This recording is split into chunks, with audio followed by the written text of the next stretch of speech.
allows Tatum to take his time building himself back up, explains ESPN's Chiney Agwumike. It's not like you have to come back in the playoffs when all the lights are on you.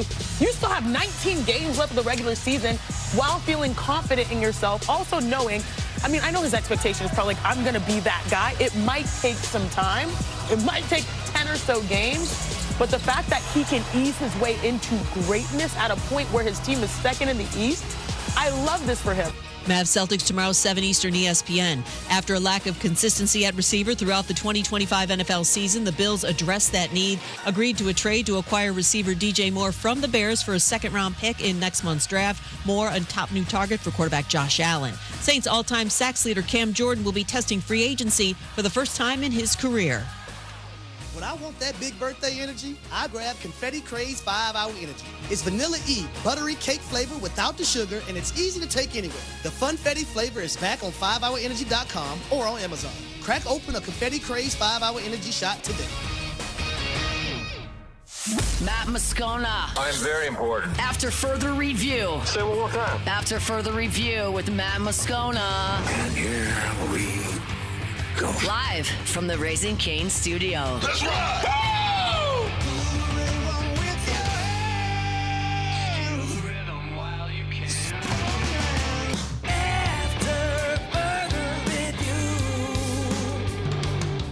And off we go.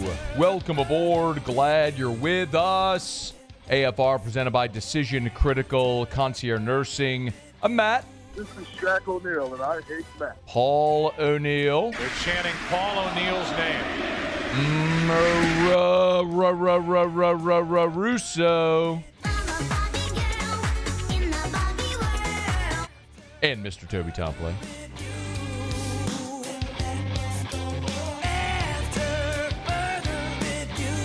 Almost forgot. It's Thursday. Every other day, he's Musso. Thursday, he's Russo.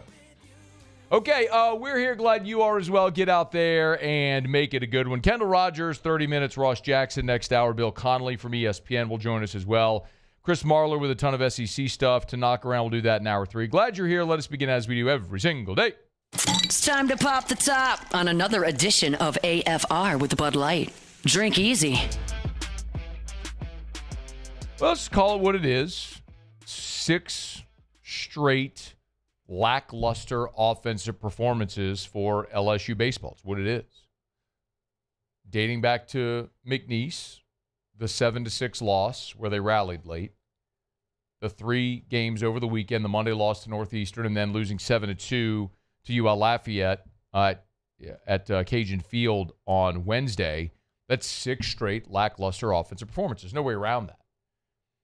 I think this is a disappointing stretch for a team that has way more talent than the opponents that they've played close over these last 6 games and lost 3 of those. Still, I'm not in any way concerned about this team. You might be, but we see it every year. It's hard to see the forest through the trees. We have this conversation annually. It's baseball. It's 56. You're gonna stub your toe and skin your knee, and it's just what's going to happen in baseball. And if this were a weekend series or a regional or a super regional, you're not starting Gavin Guidry and playing 8 pitchers and trying Daniel Harden in left field. Like you're gonna go Evans, Moore, Schmidt, and probably be really good. It'll probably go your way. So a couple of takeaways though from the game. Before I get into that though, Jay Johnson after the game did kind of fall on the sword here for what's happened over the last week. And I don't necessarily completely agree with it. I understand why he's saying what he's saying, although I don't necessarily agree. I'm ready to get into a routine now. We can practice tomorrow. I got it all laid out, ready to go. I wanted to win tonight, whether we won or lost tonight. Like, we need to get back together and, kind of my traditional practice format. I don't think I set the team up for success with this schedule, how I had it laid out. I do believe we have enough to be successful in it, but, I'm going to own that part of it, learn from it, adjust it in future years. But I do think we will gain value. So I'm glad that we're exposing some things, both baseball-wise that we need and will do better, and then some personnel things and getting clarity. So basically he's talking about playing the number of games they did in this compressed window. But by the way, it's exactly what they did a year ago. The one difference is in this compressed window in these 3 weeks, they've played 2 4-game weekends, Friday to Monday. Last year they did it once when they played Omaha and then, and then Nichols on that Monday following. So when they played a 4-game weekend. But they had a couple of 2-game midweek situations. I just look at it and I can understand Jay, kind of taking the bullet here. I just don't know that I completely agree. You're playing teams that you are way more talented than, and some of the things that transpired are things that you can control. And that's where this team needs to get laser focused. Look, in the first inning, bottom of the first yesterday, York just had a boneheaded play. It's a ground ball to first base. He's got the force at first. The runners break into home. He needs to step on first base and throw home. Well, he doesn't step on first base, so they don't get the out, and the throw home is errant. And so he commits the error, the run scores, and the runner's safe at first. Well, that's just awareness, man. That's got nothing to do with playing whatever it is, 14 games in 20 days or whatever it is. They just haven't been very locked in. And Jay also talking about getting back to his way of scheduling, doing things. Well, there's a lot of new guys on this team that don't know his schedule and way of doing things. So I can appreciate I can certainly appreciate what he's saying. And I do believe athletes are creatures of habit, and you will get into the routine when you're playing Friday, Saturday, Sunday, and you have your midweek on Tuesday or Wednesday, and you'll get into that rhythm and that flow, and that starts now. I don't know that you blame the last 6 games, however, on that. The game itself, man, I just look at Derek Curiel drew a walk and a great at-bat to start the game, and you sometimes think of how things might have been different.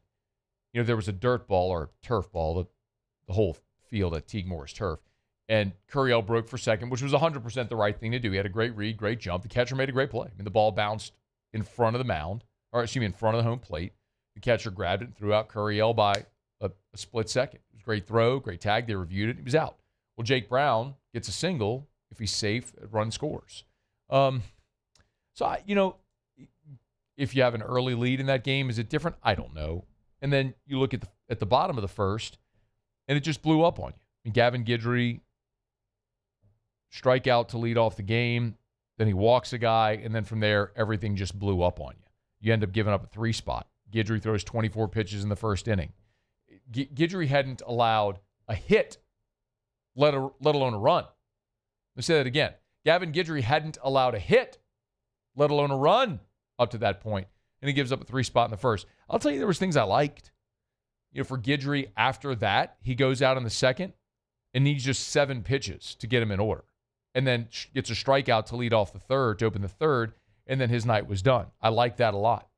I think in midweek situations, although nobody wants to hear this, I think you look for, Jay and Nate Yeske are looking for who they can count on in certain roles. Well, in the bottom of the 5th, after they went up 4-2 on the bunt, you had the error on the throwing error on the pitcher on Benj. They go get Garcia. You have a runner on second with nobody out. You're down 4-2. You got to stop the bleeding. And you have a lefty up who had not gotten a hit yet this season off a lefty. So what does Jay do? He go get Santiago Garcia. Lefty-lefty matchup. Boom. Fly out. Garcia did his job there. Then he was out of the game. They went and got Rizzi. To the contrast of Garcia, who we learned situationally there looked really good, Rizzi, with runners on base, was not good. Probably gave up a single to go down 5-2, ground out, hit a guy, threw a wild pitch, walked a guy, then with the bases loaded, threw another wild pitch, so you're down 6-2, then gets the strikeout. Well, Rizzi went out in the 6th and got him up and down in order, striking out the side. Maybe what that tells you is Rizzi's not going to be the guy that you want in a leverage situation, middle of an inning with guys on base. Maybe Rizzi's the guy. If you're up 4-2 in the 6th, you want to come out of the bullpen, take the ball, and see if he can get you 3 outs to bridge to Sheeran or Guidry or whomever. Like, maybe that's his role. That's the point, I think, of games like this and learning about your team in those situations. Do you want to win? Of course you want to win. But there are things I think that you continue to find out. I'll tell you, I was very disappointed that in the 2 innings where UL-Lafayette put up crooked numbers in the bottom of the 1st and the bottom of the 5th, you're looking going, all right, you need to respond. You need to come out there and respond offensively. Well, what happened? LSU in the top of the 2nd goes 1-2-3, top of the 6th, fly out, ground out, fly out, 1-2-3. Both times they put up crooked numbers, you didn't respond with any pressure. Look to the contrast. When you got the 2-run homer by Caraway in the 5th, they went out in the bottom of the 5th and got a 3 spot. I mean, they got those runs back plus another one. They responded right away. You didn't. They were better. They were hungrier. They wanted it more, all that sort of stuff. So tip your cap. That's a good team, man. They'd won 9 of their after losing their first 2. They had won 9 of 10. That's a team that I wouldn't be surprised to lick if they're a regional team. It's a really good team, tough environment. It's why I like going to play there. By the way, how about the first batter that it was the first batter that plog-faced in the 3rd. Tapper right in front of home plate. Aaron Beatty can't glove it. Turf field. Took a funny hop on the turf field. A play Aaron Beatty's made and practiced 1,000,000 times in his life takes a funny hop. Well, guess where you're going the opening week of conference play? You're going to Vanderbilt. You ever seen Hawkins Field? Turf field. So I like the fact that they had the opportunity to go play on a turf field like that before they have to go do it for real in conference play. So, look, there was a lot of not good in this ball game. I mean, the good is that Curiel and Brown accounted for 5 of your 7 hits. You need those 2 guys certainly to be what they were last night. That was great. You need other guys to bat and to get going offensively. And if you want a reason for optimism, this weekend Sacramento State comes in, and we'll talk more about Sacramento State tomorrow. But they're 3-9 on the season. They're hitting .211 as a team, and they've scored 4 runs in their last 3 games. That's 4 runs total in their last 3 games. And you're going to go Evans, Moore, Schmidt. My guess is this weekend is going to go really well for LSU. So you'll get a little bit of a feel-good back in your belly, purge some of what's gone wrong here over the last week, and get ready for conference play with your final pre-conference weekend with Sacramento State coming in. Disappointing loss for the Tigers, 7-2. But like we talk about all the time, losing a midweek game doesn't cost you anything. It doesn't do anything for your RPI or seeding or any. It doesn't preclude you from doing anything you want to do in this season. Every team loses midweek games. LSU's lost a couple here in the last 2 weeks. It's a bummer. Doesn't look good on paper, but you still got a very talented roster. You're finding out about yourself. Get right this week before they go to Nashville, take on Vanderbilt, starting a week from Friday. All right, it's After Further Review. Show Up and Every Day is brought to you by Bud Light. Drink easy with the great taste of Bud Light, the official beer of AFR, the official beer of your Fighting Tigers of LSU, the defending national champs, as we all well know, and they have the commemorative national championship aluminum bottles at great retailers. So look for them, and if you see them, buy 2. 1 to keep as a keepsake and 1 to drink. So make sure you drink easy with the great taste of Bud Light, the official beer of your Fighting Tigers of LSU, the official beer of the New Orleans Saints, the official beer of AFR. Delicious, easy to drink, easy to enjoy at the ballpark, at home, by the pool, by the fire, wherever you may be. Drink easy with the great taste of Bud Light, the official beer of the LSU Tigers. Okay, y'all, Kendall Rogers is going to be here in 15 minutes, as he is every Thursday. Talk a little college baseball, get his thoughts on the Tigers. We'll preview the weekend ahead in the Southeastern Conference and around the country, so we'll do that coming up in 15 minutes from right now. We'll break when we come back. Cam Jordan, could it be the end of a Hall of Fame era with the New Orleans Saints? We'll talk about it next on AFR. AFR. Duplessis Builders and DuplessisBuilders.net. Love telling you about Duplessis Builders. And I always encourage you, you can go check out their showroom over at Duplessis Builders. Beautiful pools where you can pick your finishes and all the layouts and designs and meet with their staff. But you can always just go to the website as well. Imagine building your dream backyard pool without ever leaving your couch. Well, Duplessis Builders lets you do that. You could shop their in-ground gunite pool packages online from start to finish. browse their pool designs, compare the features. You can see exactly what's included. Choose the package that fits your style and maybe more importantly, your budget. There's transparent pricing. There's proven designs. There's no guesswork. It's all there at the website, DuplessisBuilders.net, DuplessisBuilders.net. Once you purchase, their team will take over. From permits, excavation, to gunite, decking, final, start up, you click, we build, you swim. It's DuplessisBuilders.net, DuplessisBuilders.net. At Bayou Automotive, we believe in a sales process that puts you first. We want you to experience an easy purchase with clear pricing and great service. Let Bayou Ford and Bayou Chrysler Dodge Jeep Ram be your trusted partners in finding your perfect vehicle. The crew at Bayou Automotive is going to do right by you. Dr. Johnson, that's my guy. He gonna tell me when I need to do better. He gonna tell me when I need to slow down. And I trust him 100%. The medical care that I receive at LSU and with Our Lady of the Lake is top tier. I really trust what they telling me, and they keep me right.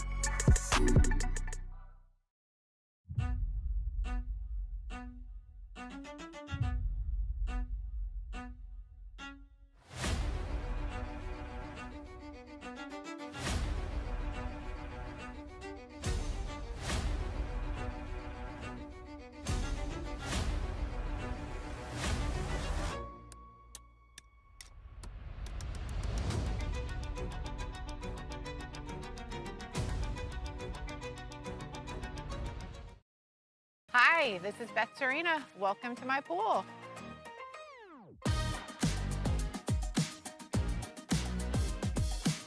The first time I saw this beautiful pool, it exceeded every expectation that I had. They were able to get everything we wanted in this pool. It is a beautiful pool. We live out here, we eat out here, we watch TV out here. This is like our living room outside. We love this pool and everything about it. When we decided to build our pool, we called a great friend who is one of the best pool builders in the country in North Louisiana, and we said, who would you choose to build a pool in Baton Rouge?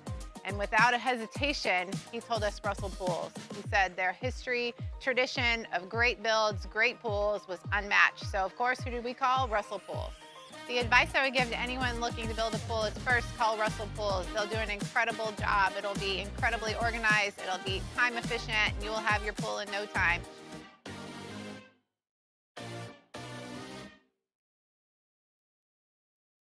I'm Lawyer Locke Meredith. We are honored and humbled to receive from our clients in Google, based on 5-star client reviews, the designation of our law firm is highly recommended. Whether you hire us at all, please give us a call, 272-5555. You have nothing to lose. Hi, I'm Mitchell Meredith. Injuries happen when you least expect them to, making your life more complicated. At Locke Meredith Sean Fagan and Associates, we know this, and we strive to help each of our clients during these times. Whether you hire us at all, give us a call at 272-5555.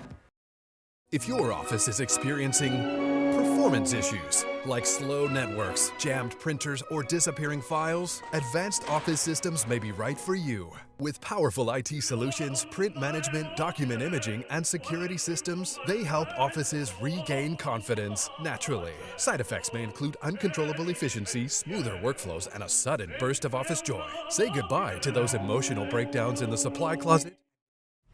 After further review with Matt Moscona, presented by Decision Critical Concierge Nursing. Healthcare for your lifestyle. Learn more at DecisionCriticalBR.com. Remember, you can always text the show, 225-396-4400, 396-4400, 396-4400. Craig said, Matt, I know it's a little early, but do you have the date for the Mama Scone bracket release yet? Well, we always do it on the Wednesday before March Madness. Because the what do you call it, the first four, the play-in, whatever you call it, we don't pick those games. So we always do it on the Wednesday before the real tournament starts. They call it the second round, but you know what I mean. Before the tournament starts on Thursday. So whatever day that is. Do we know what's the date? That's not. So let's see.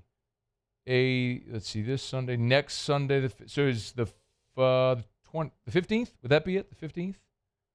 You're looking for when the first four starts? Well, the 15th would be Selection Sunday, right? Yes. And so Wednesday the 18th. The first Tuesday the 17th. Tuesday the 17th and Wednesday the 18th. Wednesday the 18th is when Mama Scone will come on, is what I'm saying. That Wednesday is when she comes on. So Wednesday the 18th is when Mama Scone will come on. And talk about her squeaky shoes and pick her bracket, which no doubt is destined to be awesome and crush my bracket. So I know that's what you all cheer for. I think in the 10 years we'd be the guy, maybe even longer than 10 years, however long Mama's going. So if you're not familiar, if you're new, my mom and I go head-to-head in a bracket challenge just to prove. The idea is to prove you need to know nothing about sports or basketball at all to do well. And so my mom and I go head-to-head in our bracket challenge. We usually have some type of bet. And she has beaten me twice, I think. The last time she beat me was when Loyola of Chicago went to the Sister Jean year. My mom had Loyola of Chicago in the Final Four. Like, let me say that again, okay? The year that Sister Jean and Loyola, the Final Four, my mom had Loyola in the Final Four because my dad went to law school at Loyola of New Orleans. So she had Loyola of Chicago with no awareness whatsoever that was Loyola of Chicago, not Loyola of New Orleans. She just picked the Catholic school Loyola and picked them to go to the Final Four. And I'll be damned, she was right. Whatever. So when Loyola was making their run, I mean, the amount of, the texts and tweets I was getting, like, Mama Scone, my God, Mama Scone, Mama Scone. Yeah, Mama Scone, she nailed it with Sister Jean and Loyola that year. Cray. So, Mama Scone will be here on the 18th. All right, it's after further review. I want to get to Cam Jordan here in a second. We're brought to you by Shaw Bills Tire and Auto Service. ShawBillsTire.com, ShawBillsTire.com. Name brand tires, wholesale prices. They treat you like family, keep you coming back. Yes, they'll sell you name brand tires at wholesale prices. But remember also, at Shaw Bills, they can do everything. They can change your oil, tire rotations, new wiper blades, check engine lights, squeaky brakes. They can do everything for your vehicle. And they get you in and out. You can schedule service online. I like to go in when I'm having service done on my vehicle and wait because they'll usually get you in and out quickly, and I can get a lot done. It's quiet. They have comfortable furniture, free Wi-Fi, a little cool, clean kitchenette. We can go have free coffee and all that sort of stuff. So find the Shaw Bills nearest you, ShawBillsTire.com, ShawBillsTire.com, Shaw Bills. We keep you rolling. It might well be the end of an era for the New Orleans Saints. Cam Jordan, 15 years in New Orleans, former first-round pick, the team's all-time sack leader. He has started 242 out of his possible 243 games. Of course, he missed just one game back in 2022 when he broke his orbital bone. Maybe even more impressive is the fact that he broke his orbital bone and missed one game. He's been an Iron Man. He's been awesome, I believe, as he has now eclipsed 132 career sacks. He will be a Pro Football Hall of Famer, maybe not a first ballot guy, but when you start to look at the list of Pro Football Hall of Famers, when you get to that number and you're above 125, kind of has been that threshold, you're going to be a Hall of Famer. So Cam Jordan, I think, will be a Pro Football Hall of Famer. But his deal is set to expire, and the Saints are going to absorb an $18.76 million dead hit against their cap.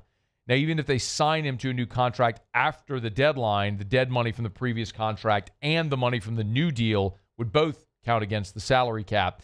But Cam Jordan's going to become a free agent when the new league year begins next week on Wednesday. Schefter had it. Everyone's got it right now. It's not to say Cam Jordan won't be back, but for the first time in his career, he's going to test free agency. And, Cam at the Super Bowl, when he talked to TMZ, kind of talked a little bit about what he's asking for. Put together a 10-sack season. If I was 26, I'd be asking for top dollar. And things I've never asked for is top dollar. All I've asked for is to be valued. He also said in January, the Saints have done nothing but show that they want me to be here. Now at what price? Some would say half off this last year. Can't do that again. For what it's worth, Cam Jordan this year reworked his deal and took an incentive-laden deal with SAC. So he hit his SAC incentives, which was an additional $2 million on his contract, finishing the season with 10.5 sacks. That was his best year since 2021. I think the question is, though, can he replicate that again at 36 years old?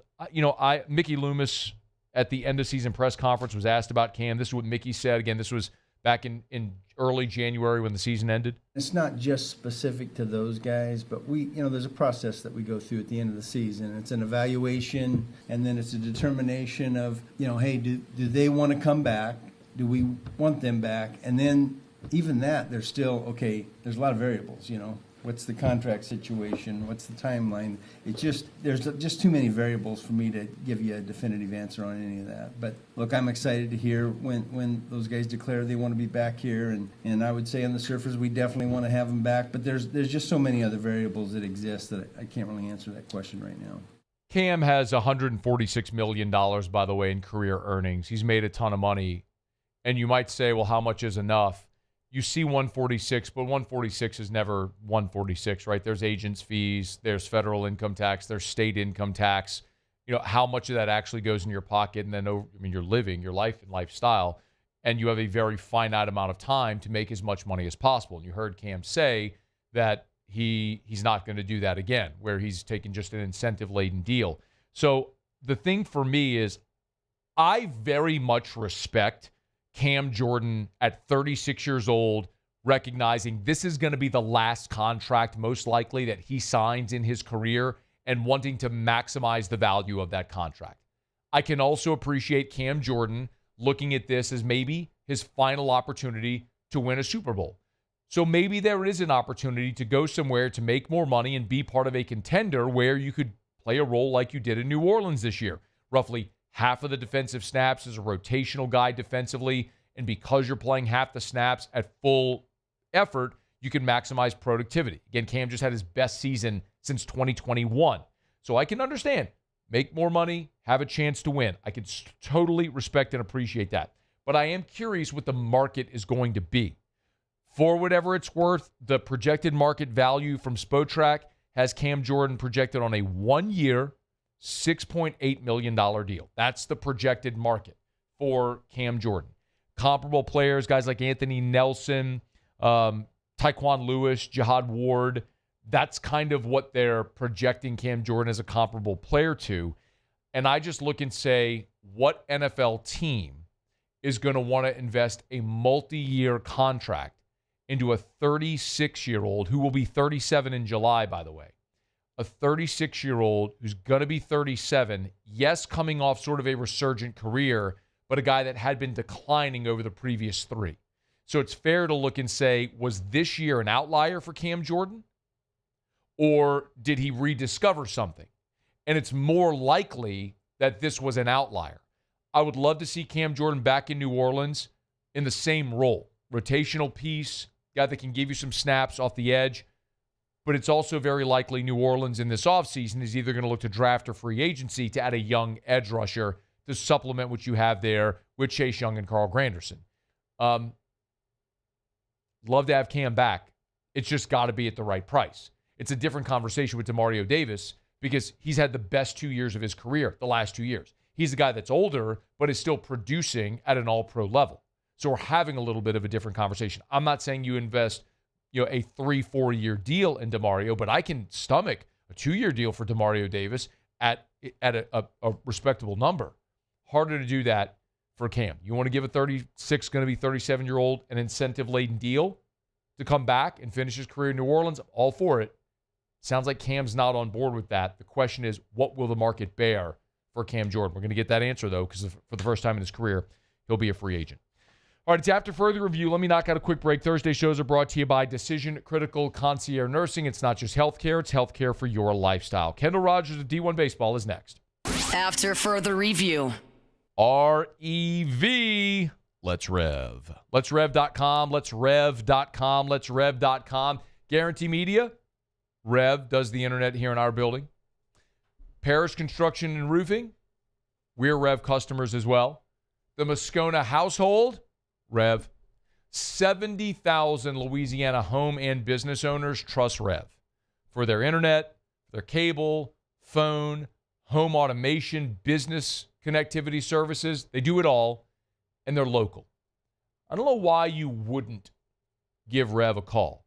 If nothing else, just to shop the price and the customer service to see if they can give you a better deal. I mean, think about just for your business. How much of an expense do you have sunken into automation and phone and internet at your business? What if you could lower that monthly rate and get better service with Rev? It's worth a call, isn't it? Well, make that call right now. Let'sRev.com. Hi, I'm Mitchell Meredith.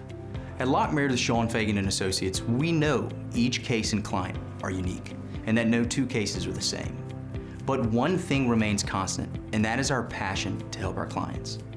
After an accident, we know your life has changed, which is why we passionately fight to make you and your family whole. Remember, whether you hire us at all, give us a call at 272-5555. We're here to serve you.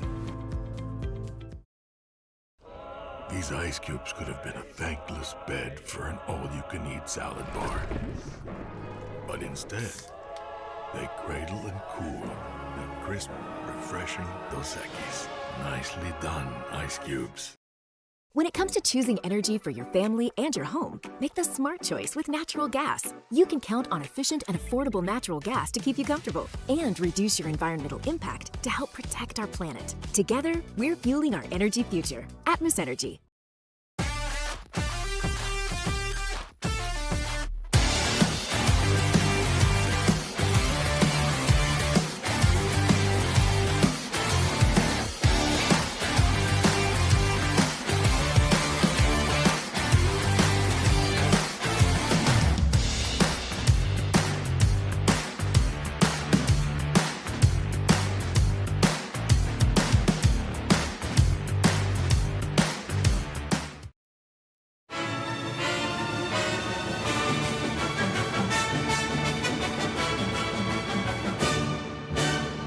The Cane's Box Combo, a symphony of flavors.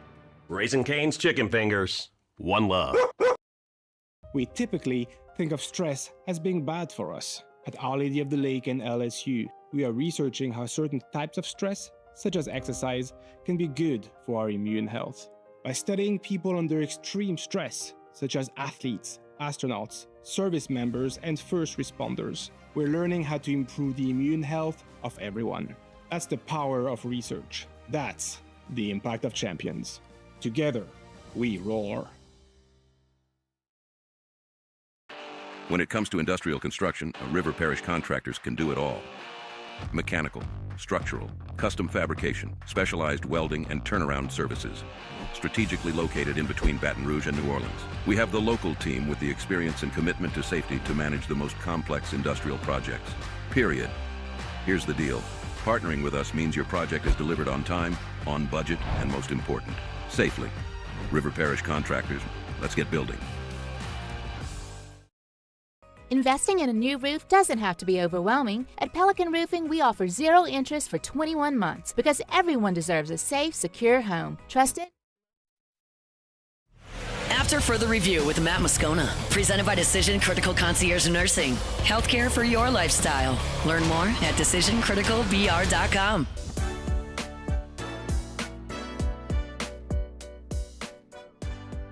Every Thursday, we visit with Kendall Rogers, D1 Baseball, the preeminent college baseball writer. Get a sense of the weekend ahead in the Southeastern Conference and across the landscape. Yo, man, how are you?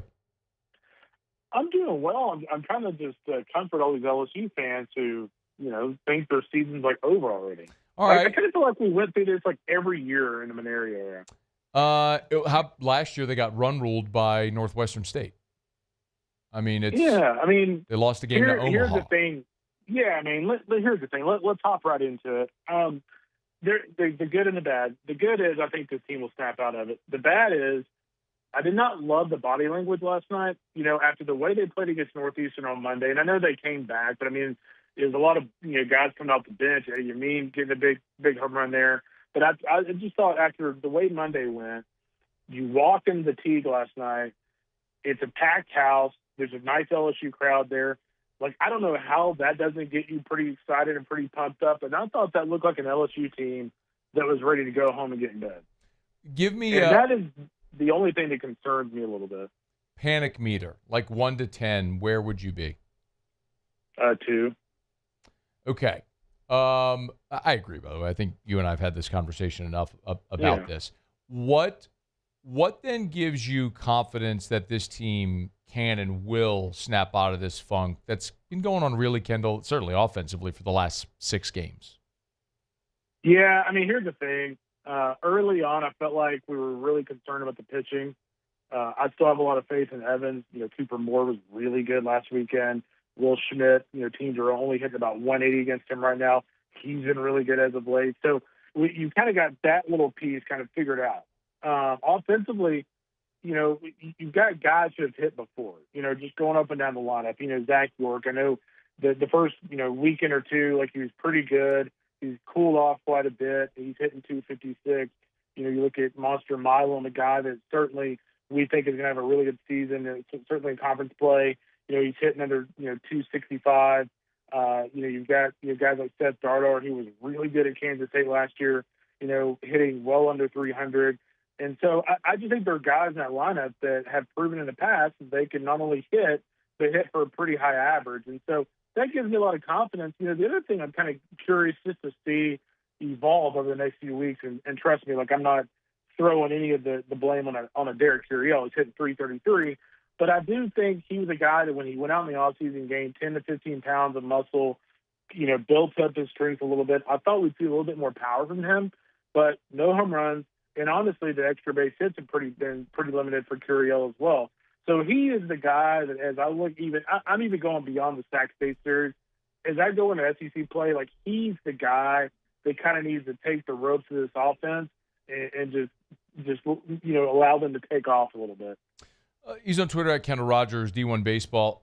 Jay Johnson also said after the loss to UL-Lafayette that he was taking the blame because of the schedule. And like they had 4 games. This is twice they played 4-game weekends plus the midweek. And Kendall, it's only one more game over the first 20 days than what they played a year ago. So it's not like it's an egregious number of games, maybe just how we scheduled it. You buying that at all? Absolutely not. Knowing Jay as well as I do, my guess is he'd take the bullet for his team.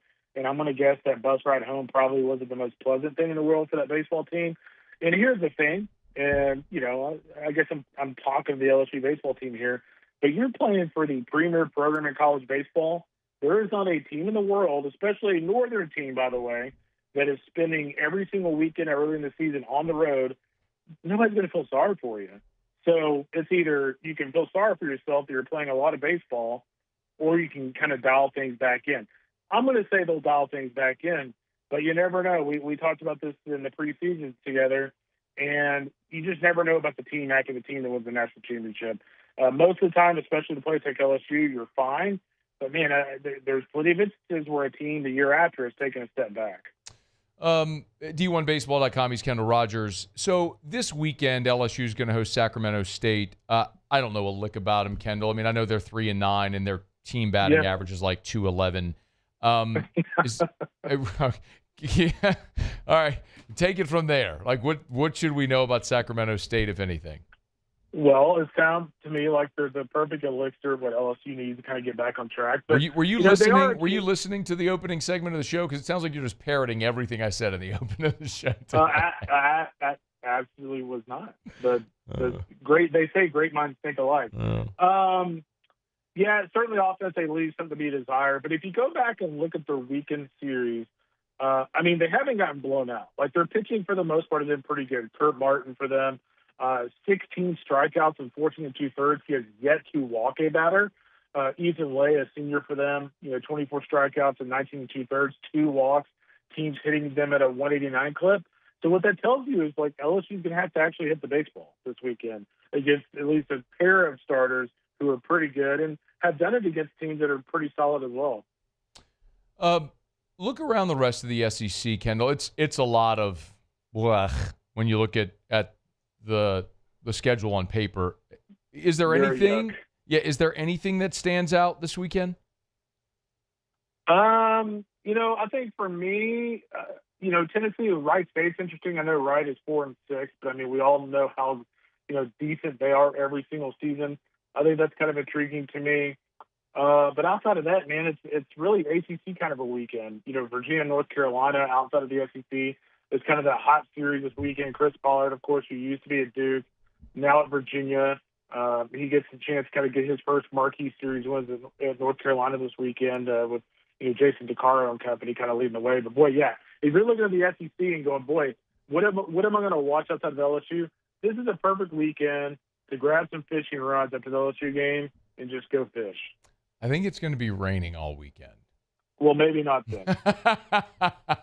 I guess I can say bourbon on the air. Maybe just get some bourbon then. Oh, dude, we literally have a whiskey Wednesday segment every Wednesday on the show where we just talk about whiskey. So yes, you can absolutely do that. Strongly encouraged. 10 out of 10. I'm in. Okay, so outside of the SEC, you mentioned ACC. Anything else nationally worth keeping an eye on this weekend? Yeah, I think out of the Big Ten, Big Ten play has started as well. I think the most intriguing series for me is Illinois at USC. USC, a program on the rise right now. Andy Stankiewicz has those guys rolling. Mason Edwards, one of the top rising prospects in the country, has been awesome on the weekend in the rotation.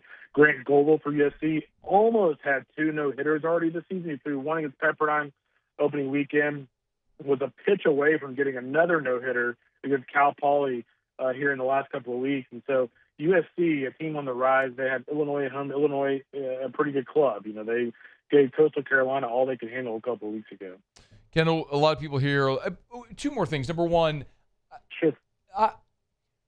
look at the way the college baseball schedule kind of maps out, right? Everyone's excited about opening weekend. Then you go play the neutral site classic, the Jacks Classic that LSU is in. And then you have 2 weeks of just sort of lethargy before you start conference play. Do you think that sort of that permeates a lot of places? Because we tend to have tunnel vision here just looking at LSU, but is that something that you notice outside, like around college baseball? Yeah, you talking about just the way the schedule's set up? Yeah, like this little 2-week stretch between the second weekend when a lot of teams go play those round robin classics, and then the start of conference play. Yeah, I kind of feel the same way because, I've been on the road the last 3 weeks watching, I was at Globe Life opening weekend, I was at Round Rock weekend too, then I was at the Houston Classic last weekend. So, even I, in taking a deep breath, I can't wait to finally have a weekend before conference play begins. And so I kind of feel like the teams feel the same way. So I guess for LSU, the bad news is you haven't played great. I guess the good news is you have a weekend now to kind of get right. And to make this LSU related, I'm really looking forward to kind of watching them this weekend. I think you're going to see a little bit different attitude, and I think you're going to see some lineups that are going to kind of raise some eyebrows. I think Jay is done messing around. Got any ideas? I don't know. I guess we'll find out. What would you like I'm just saying. Here's my thing.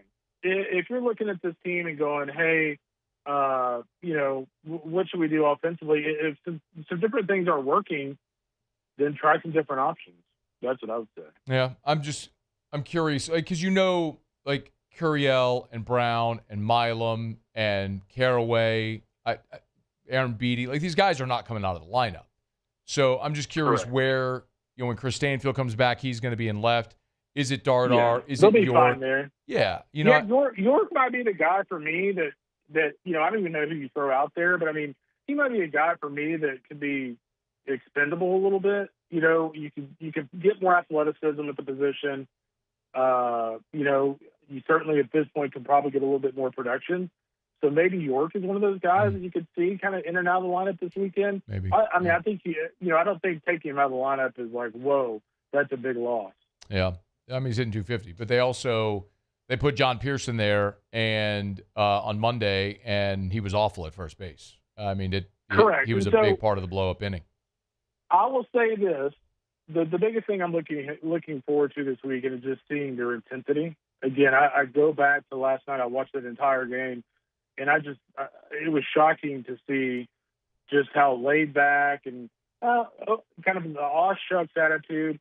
Man, I don't know how you walk into the tee last night and be like, "Oh shucks, let's just play baseball and go home." Yeah, that was fun. That was a fun atmosphere. Yeah, look, even right after Caraway's homer to pull it within 3-2, the leadoff man in the 5th was the double down the right field line where the UL kid was hustling and turned it into a double. Brown was a little lazy getting to the ball. The kid was hustling out the box, turned it into a double. That was a crystal clear description of what you're saying there. One team really wanted it and the other did not. And see if they snap out of it this weekend. I think they'll be fine. I mean, again, I have a lot of faith in Jay. And again, I go back to even the Maneri era with LSU. Like, I've seen this sometimes before where, like, LSU's had some really bad weekend in non-conference or early in the season. Then all of a sudden, you look at the end of the season, and they've won the SEC. Like, it's happened so many times. Yeah. There's a lot of talent there. See if this weekend is the get right against Sacramento State. Of course, you can get Kendall's stuff over at d1baseball.com, d1baseball.com. He's at Kendall Rogers. Thanks, man. We always appreciate the time. You got it, brother. Be good. All right, be well. We're brought to you by First South Farm Credit, firstsouthland.com. Firstsouthland.com. Thinking of buying land, your first call should be to First South Farm Credit. They're the best for more than 100 years. They've done one thing, helped Louisianians buy land. So if you're thinking of buying land for agriculture, recreational timber property, that 100 acres, 50 acres in St. Francisville to build your family's dream home, or Covington, or wherever it may be, your first call should be to First South Farm Credit. I want you to take advantage of their ultimate recreational land buying guide. It's a free resource at the website. If you're thinking of buying land, that's a great place to start to sort of educate yourself on some of your options and what's out there. It's the ultimate recreational land buying guide. It's totally free resource. It's there at firstsouthland.com, firstsouthland.com. Thinking of buying land, your first call should be to First South Farm Credit, firstsouthland.com. All right, y'all, it is After Further Review. With Kendall with us at the bottom of hour one, we'll do around the SEC when we come back. Ross Jackson will be here in 15 minutes. I do want to ask Ross his take on Cam Jordan, who will hit free agency, but also Ross has a piece up at LouisianaSports.net today about the moves that the Saints can make to get within cap compliance. They're almost there to begin with, but we'll knock that around with Ross here in about 15 minutes from right now. Don't you move. It's AFR. After Further Review. Buying or selling, commercial or residential, think real estate, think Darren James, agent225.com, agent225.com. Remember, working with Darren obligates you to nothing. You know, the number one complaint to the National Association of Realtors is hired a realtor, they listed my home, never heard from them again. With Darren, you never have to worry about that. I've noticed that from quite literally the day I met Darren, and you will as well from your first conversation. You will understand Darren is just, there's something in his brain and his DNA that's wired differently. Just the way that he works and communicates with his clients is unmatched. And you'll understand. Like, have a conversation and you go, oh, that's what Scone's talking about. But working with Darren obligates you to nothing. If at any point you're not thrilled with the service, he'll let you out of the contract free and clear, no questions asked. But how about this? In his career, no one has ever taken him up on it. Agent225.com. Agent225.com. Think real estate, think Darren James. Trust isn't given, it's earned.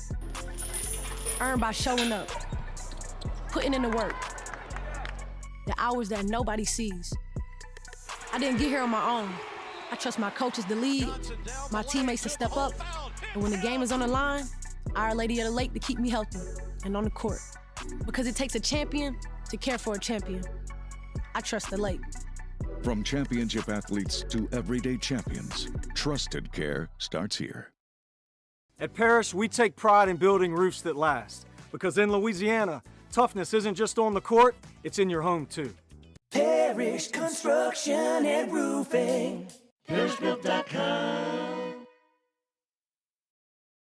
At Raising Cane's, we hand batter every chicken finger, mix every cane sauce, butter every Texas toast, stir every slaw, and salt every fry. Because when you do it right, you can taste it in every bite. Raising Cane's chicken fingers, one love. I'm lawyer Collins Locke Meredith. Among the most important factors to consider when you're hiring an injury attorney is trust. You trust your attorney will put your interest first, treat you with respect, fairness, and honesty. You trust them to be there for you when you need them. At Locke Meredith, Sean Fagan and Associates, thousands of clients have trusted us to represent them, and for good reasons. Please visit us at LockeMeredith.com to learn more, and whether you hire us at all, give us a call at 272-5555. You have nothing to lose. I'm Gabrielle McLeod on behalf of the Louisiana Propane Dealers. I have spent hundreds of hours preparing for scholarship competitions. That preparation paid off when I won the Fitness and Talent Awards along with the title of Miss Louisiana. The Louisiana Propane Dealers are also pretty talented and want you to be prepared for when the power goes out. Visit LouisianaPropane.com to find out about propane generators and other safety tips. Louisiana Propane. It truly is the fuel for our future. These are the luckiest ice cubes in the world. They could have been a thankless bed for an all-you-can-eat salad bar. But instead, they've been called upon to cradle and cool a crisp, refreshing Dos Equis. Looks like the lucky just got luckier. Dos Equis. At Ochsner, we know healing is a team sport. That's why we've partnered with world-renowned orthopedic surgeon Dr. James Andrews to create the Ochsner Andrews Orthopedics and Sports Medicine Institute. Whether you're a professional athlete or a weekend warrior, our team of specialists are dedicated to getting you back in the game. So whatever your reasons are for reaching your personal best, we've only got one: you. Ochsner Andrews Institute. After further review with Matt Moscona, presented by Decision Critical Concierge Nursing. Healthcare for your lifestyle. Learn more at decisioncriticalbr.com.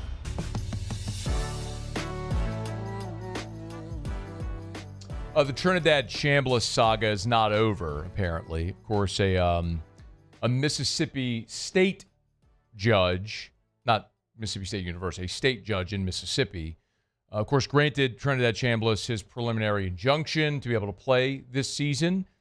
The judge literally cried while reading the decision. Wow. Well, Pete Thamel is reporting the NCAA is appealing the Trinidad Chambliss preliminary injunction, which granted him eligibility for the 2026 season. In a 658-page filing to the Mississippi State Supreme Court today, the NCAA is asking the court to overrule the injunction and expedite the ruling.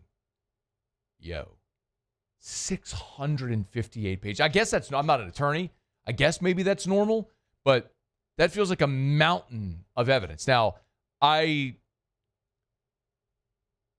don't think I have a tremendous degree of confidence that the NCAA is going to win here. I guess it's possible. We saw the Joey Aguilar situation go in favor of the NCAA. So maybe this will, but it's worth watching because clearly that would flip the college football season on its head if Trinidad Chambliss is not eligible to play for Ole Miss. And the NCAA is pursuing their avenues to prevent him from playing. And listen, there's a couple of ways to look at it from a competitive standpoint, right? If you're an LSU fan, you don't want Trinidad Chambliss playing. You want him going somewhere as a third-round pick and trying to make a team somewhere in the NFL. You want Ole Miss trying to figure it out with their backup quarterback. Now, the other part of it for me, and you all know, like, I am a staunchly pro-student-athlete guy here.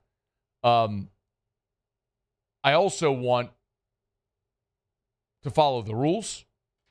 And, like, I mean, Trinidad Chambliss don't deserve another year, y'all. I mean, part of getting a medical hardship is the school you were at has to sign an affidavit agreeing the reason you didn't play that season was the medical condition. No one's denying he had tonsillitis, but what Ferris State has said is that ain't why he wasn't playing. So, and like that's from Ole Miss people early in the process when it looked like Chambliss was going to LSU and they didn't want him playing. They wanted him going to the NFL. Now their tune has changed because it looks like he's going back to Ole Miss.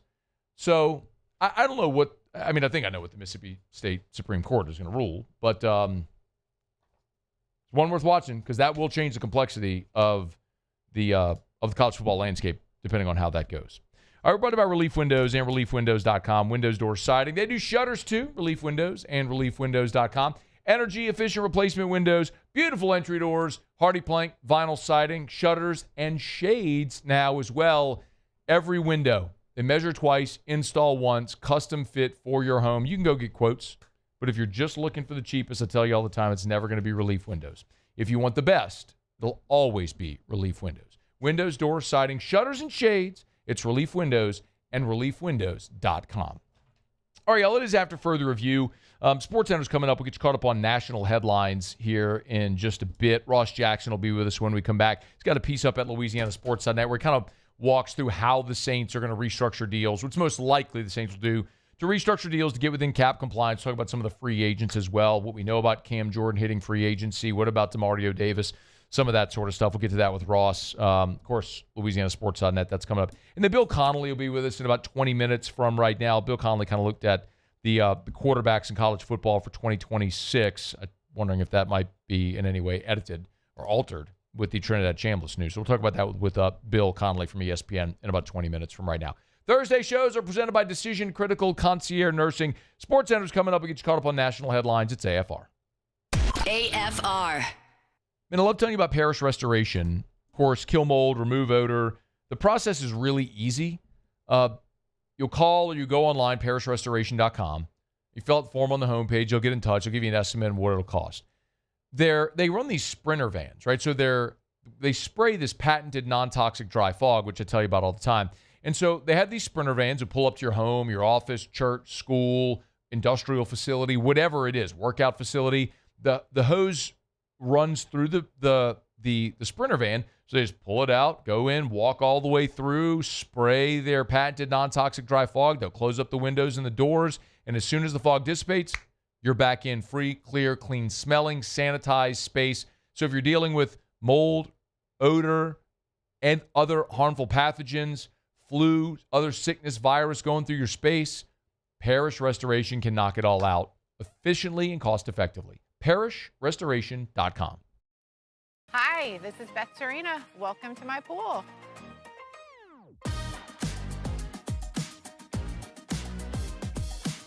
The first time I saw this beautiful pool, it exceeded every expectation that I had. They were able to get everything we wanted in this pool. It is a beautiful pool. We live out here. We eat out here. We watch TV out here. This is like our living room outside. We love this pool and everything about it. When we decided to build our pool, we called a great friend who is one of the best pool builders in the country in North Louisiana, and we said, who would you choose to build a pool in Baton Rouge?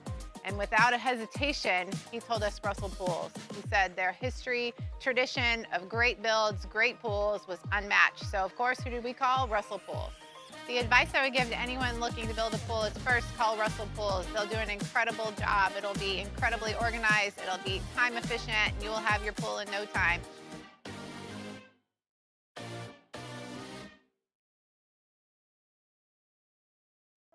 Another roof gone too soon. Looks like neglect. There's no doubt about it. This is a case of poor installation. At Pelican Roofing, we don't guess. We investigate to find the real cause of your roof's problems. Call Pelican Roofing for your free roof investigation today. Case closed. ED, low T, or simply seeking to optimize your health and performance? Goodwood Men's Sexual Wellness offers a range of discreet services to address your specific needs. We empower men to reclaim their health and confidence. Visit yourgoodwood.com. At Bayou Automotive, we believe in a sales process that puts you first. We want you to experience an easy purchase with clear pricing and great service. Let Bayou Ford and Bayou Chrysler Dodge Jeep Ram be your trusted partners in finding your perfect vehicle. The crew at Bayou Automotive is going to do right by you. Dr. Johnson, that's my guy. He gonna tell me when I need to do better. He gonna tell me when I need to slow down. And I trust him 100%. The medical care that I receive at LSU and with Our Lady of the Lake is top tier. I really trust what they telling me, and they keep me right.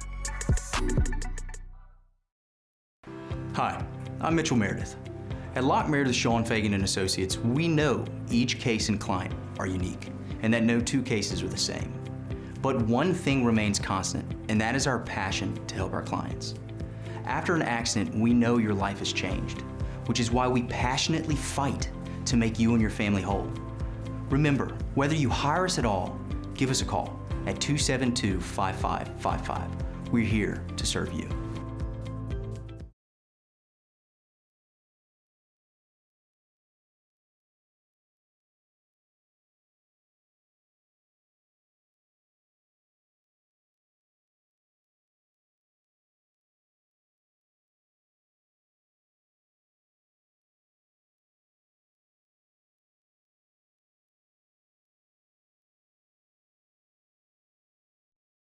This is SportsCenter. I'm Christine Lisi. Less than 10 months after tearing his Achilles in the NBA playoffs, Celtics forward Jason Tatum is expected to return and make his season debut tomorrow night versus the Mavericks, reports ESPN's Shams Charania. The team will be focused on getting Tatum back in the mix and back up to speed as he gradually builds himself up for a playoff push, explains Shams. He has championship aspirations. He has aspirations of contending and competing. You think about him and Jaylen Brown. They are as successful as a young duo as we've seen in this NBA. They've been to 5 conference finals, 2 NBA finals, 1 championship together.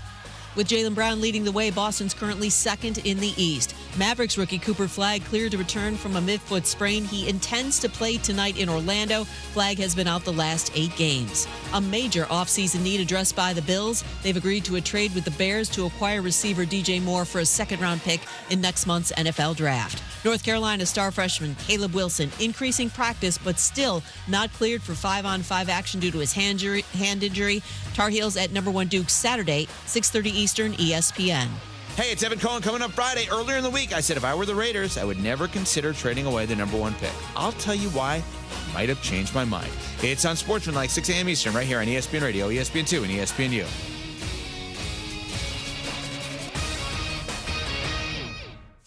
Matt Moscona. I'm very important. After further review. Say it one more time. After further review with Matt Moscona. And here we go. Live from the Raising Cane studio. That's right.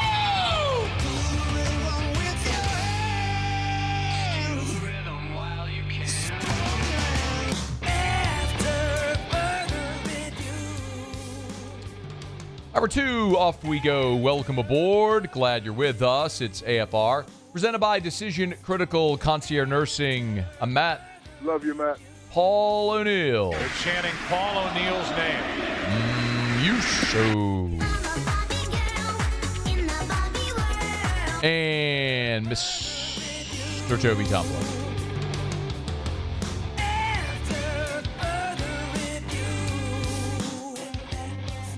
All right, we're here. Glad you are as well. Get out there, make it a good one. Bill Connelly from ESPN will be here in 15 minutes.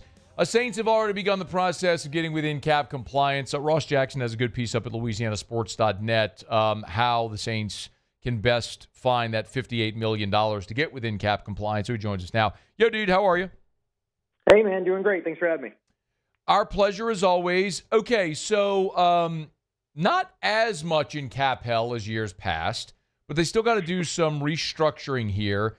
Walk us through, in plain terms, what's the best way for the Saints to get within cap compliance? Yeah, I think the best way for them to do it is to continue with what they've typically done, which is restructure contracts. But the good news is that they just don't have to do a restructure as many of those deals as they've had in the past. Matt, you and I have talked in years past where this team was $100 million over the salary cap. They're set to only be $10 to $15 million over the salary cap, somewhere in that ballpark this year. And so have about pretty close to $60 million of different moves that they can make, which means they don't have to make every single one of those moves. But, restructuring 3 or 4 contracts, restructuring 4 or 5 contracts, that's something that they've already begun to do and would put them in a position not just for cap compliance, but to be able to go out there and spend a little bit as well. And then they could alternate, right? They could open up some money, spend some money, open up some more money, spend some money. They kind of have a little bit of freedom here. Let's talk about some of those moves they can make, Ross. What do we think is maybe most likely here? Yeah. So the most likely one was the restructuring of Chase Young's contract. That's the one that was the big, hey, this is going to save you the most. This is going to save you potentially over $10 million. Now, not every restructure is a full restructure. Sometimes teams will restructure just a part of the contract. And just for edification, a restructure is when you take a base salary, take the difference between what that base salary is as well as what the minimum value or veteran minimum is, and then restructure that convert it into a signing bonus.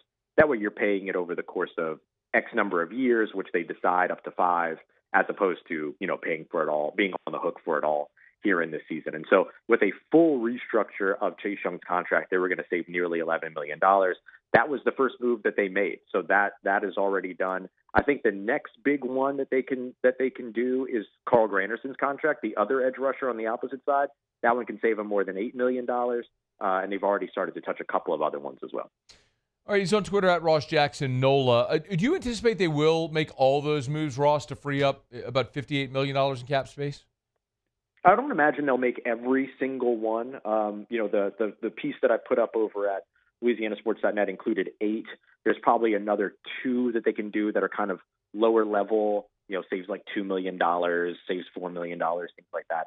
But I would imagine that they might wait and not necessarily jump at making all 8 or 10 of those moves, and maybe instead make 5 or 6 when it comes to the biggest moves, which, Chase Young, Carl Granderson, Eric McCoy, Justin Reed, Juwan Johnson, those are all the big ones.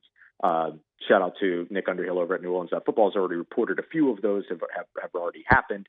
And so I would imagine them to really focus on kind of the bigger money ones, and then maybe start looking to some other levers that they could pull that aren't necessarily restructures, but that might be able to open up some cash. So they'll have money to spend, which we'll get to here in a second, how they might spend it. But it's worth noting you're going to start with your impending free agents. And we learned today that Cam Jordan is going to head to free agency. So just a reaction to this, Ross, the fact that they didn't agree to a contract before the start of the league year? Yeah, not massively surprising, but still startling, I imagine, like as a fan base. I mean, this guy has been around in New Orleans for 15 years. He was drafted back in 2011. He's the all-time sack leader for the team. He's coming off of a 10.5 sack season, playing the second lowest percentage of snaps that he's played in his entire career. I mean, the list goes on and on and on in terms of his accolades and his importance, not just to the team, but to the community. And so it's not massively surprising, but it's shocking to see nonetheless that a contract did not get agreed upon ahead of time. That doesn't, however, mean that his time in New Orleans is over. It just means that the Saints are kind of swallowing the pill of his dead cap, which is a little bit over $18 million, which is already accounted for when it comes to current salary cap projections and things like that. That's not new money. That's money that's already on the books. And so they're just going to have to kind of swallow the pill on that right away, as opposed to agreeing to an extension where they maybe could have spread some of that money out, which would have been another cost-saving measure. And so now the question just becomes, hey, how much is he going to get on the market? And are the Saints able to match that or willing to match that, depending upon what that number looks like? So it creates a little bit of doubt around Cam Jordan's future in New Orleans, but doesn't necessarily tell us right away that he's inherently done here in the city. What do you think the market will be for Cam Jordan? Yeah, I'm going to be completely honest with you. I have no idea because it's so unique, right? Like usually we're either talking about a player signing a new contract at 37 or we're talking about a player signing a new contract off of a 10-plus sack season. It's really rare you're talking about both of those things. And so every team's job is to try to pay a player the least amount of money possible. Every player representation's job is to get that player as much money as possible. And so the number is going to be somewhere in between a 37-year-old contract and a 10-plus sack contract. And that's a really wide berth to try to find, like, where's the middle ground there. And so I think teams are going to want to pay him more on his age than his production because they're going to be looking, hey, what's your value ahead versus what was your value before? Because they want to pay you for what you're about to do, not what you've already done. But I think his representation is going to do a good job of trying to push that up, especially with a person that's, as much of a vaunted leader as Cam Jordan is. So his contract's going to be really, really challenging. I don't imagine the Saints are going to be much willing to go over $6 million or so if I'm ballparking something. But it's really going to come down to what the offer is in terms of other teams that are interested in him and what that means for what his market looks like here in New Orleans. Any idea what the Saints will be targeting or who the Saints will be targeting when the league year opens next week? Yeah, I think expect them to go after offensive line. They need a starter at left guard. They traded Trevor Penning away during the season last year at the trade deadline. Dylan Radins is a free agent that they could bring back, but I think you're still looking for a bona fide starter there at left guard, so I would expect offensive line to be a big target. Whether Cam Jordan returns or not, it sounds like the Saints do want to go for edge rusher, so I would expect them to be in on the edge rusher market, whether that's in free agency or in the draft. And then, look for the Saints to try to find opportunities to add weapons to their offense as well, whether that's at running back, wide receiver, or tight end, some skill position additions that might not be the big ticket items like an Alec Pierce out of Indianapolis, but still adding these players that can contribute, rotate, and be a part of what it is the Saints are doing in collaboration with the top players they already have in the building, I think will be something that they'll be looking to do as well. Any player, if you could target one that you, because they usually go, they'll have like one big ticket item in the first wave, right? Is there a player that you would like them to target? Yeah, I'll name two at the same position because this is just it's going to be a very busy position over the course of the offseason, so you're going to have a lot of teams going after the same player.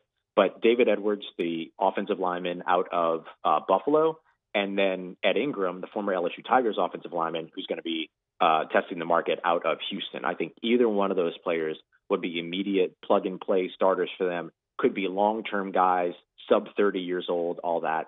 And so I think that he is a big, or both of those guys should be big-time targets for the Saints. And I think the Saints should be willing to spend more than we're used to seeing them spend at that position. This is your opportunity to protect your quarterback who's on a rookie deal. This is why you want quarterbacks on rookie deals, so you can go and spend that money. And this is somebody that helps you bolster a struggling run game that has to make a lot of strides from what we saw in 25.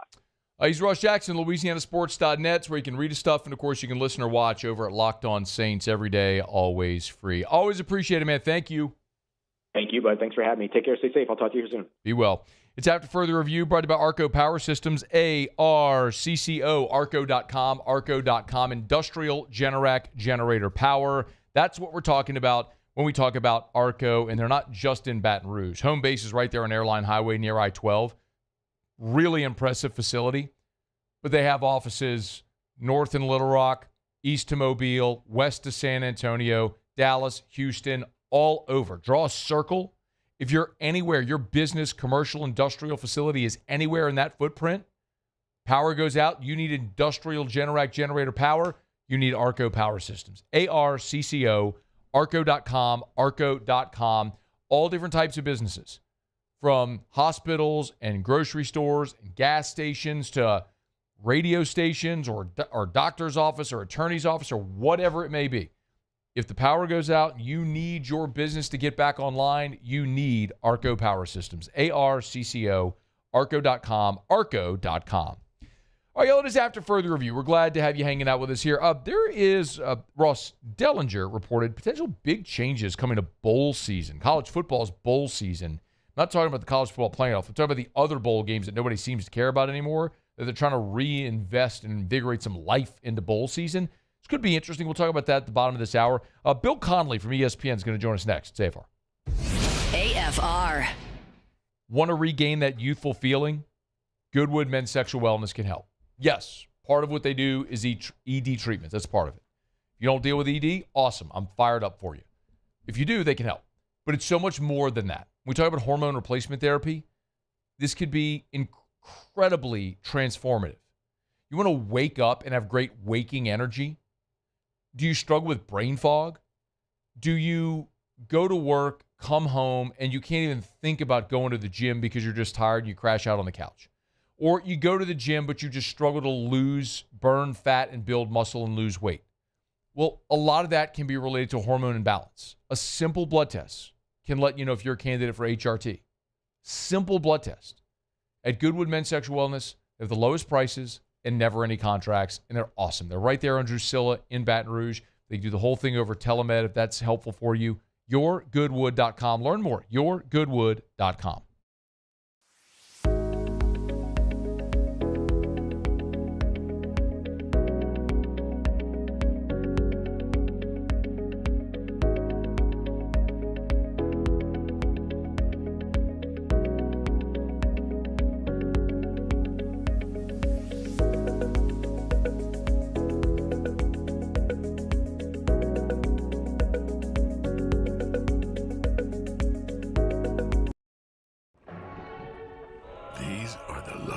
Ice cubes in the world. They could have been a thankless bed for an all-you-can-eat salad bar. But instead, They've been called upon to cradle and cool a crisp, refreshing Dos Equis. Huh. Looks like the lucky just got luckier. Dos Equis. When it comes to industrial construction, River Parish Contractors can do it all. Mechanical, structural, custom fabrication, specialized welding, and turnaround services. Strategically located in between Baton Rouge and New Orleans, we have the local team with the experience and commitment to safety to manage the most complex industrial projects. Period. Here's the deal. Partnering with us means your project is delivered on time, on budget, and most important, safely. River Parish Contractors, let's get building.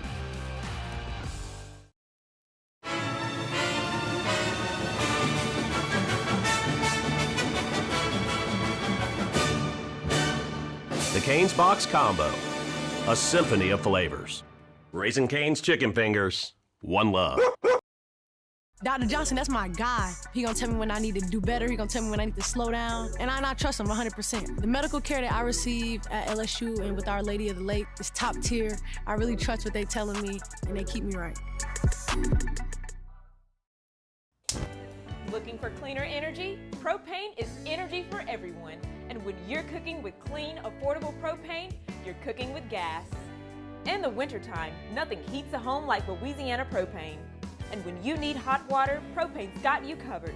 Oh, and you won't regret that propane generator when the power goes out. I'm Miss Louisiana, Gabrielle McLeod, and to find more information and to find a propane dealer near you, visit louisianapropane.com. My father, J.B. Falgu, had a vision of growth for First American Bank and the communities we serve. The bank's foundation was built on his legacy of compassion, loyalty, and dedication. Through his years of leadership, First American has prospered to heights even J.B. could not have imagined.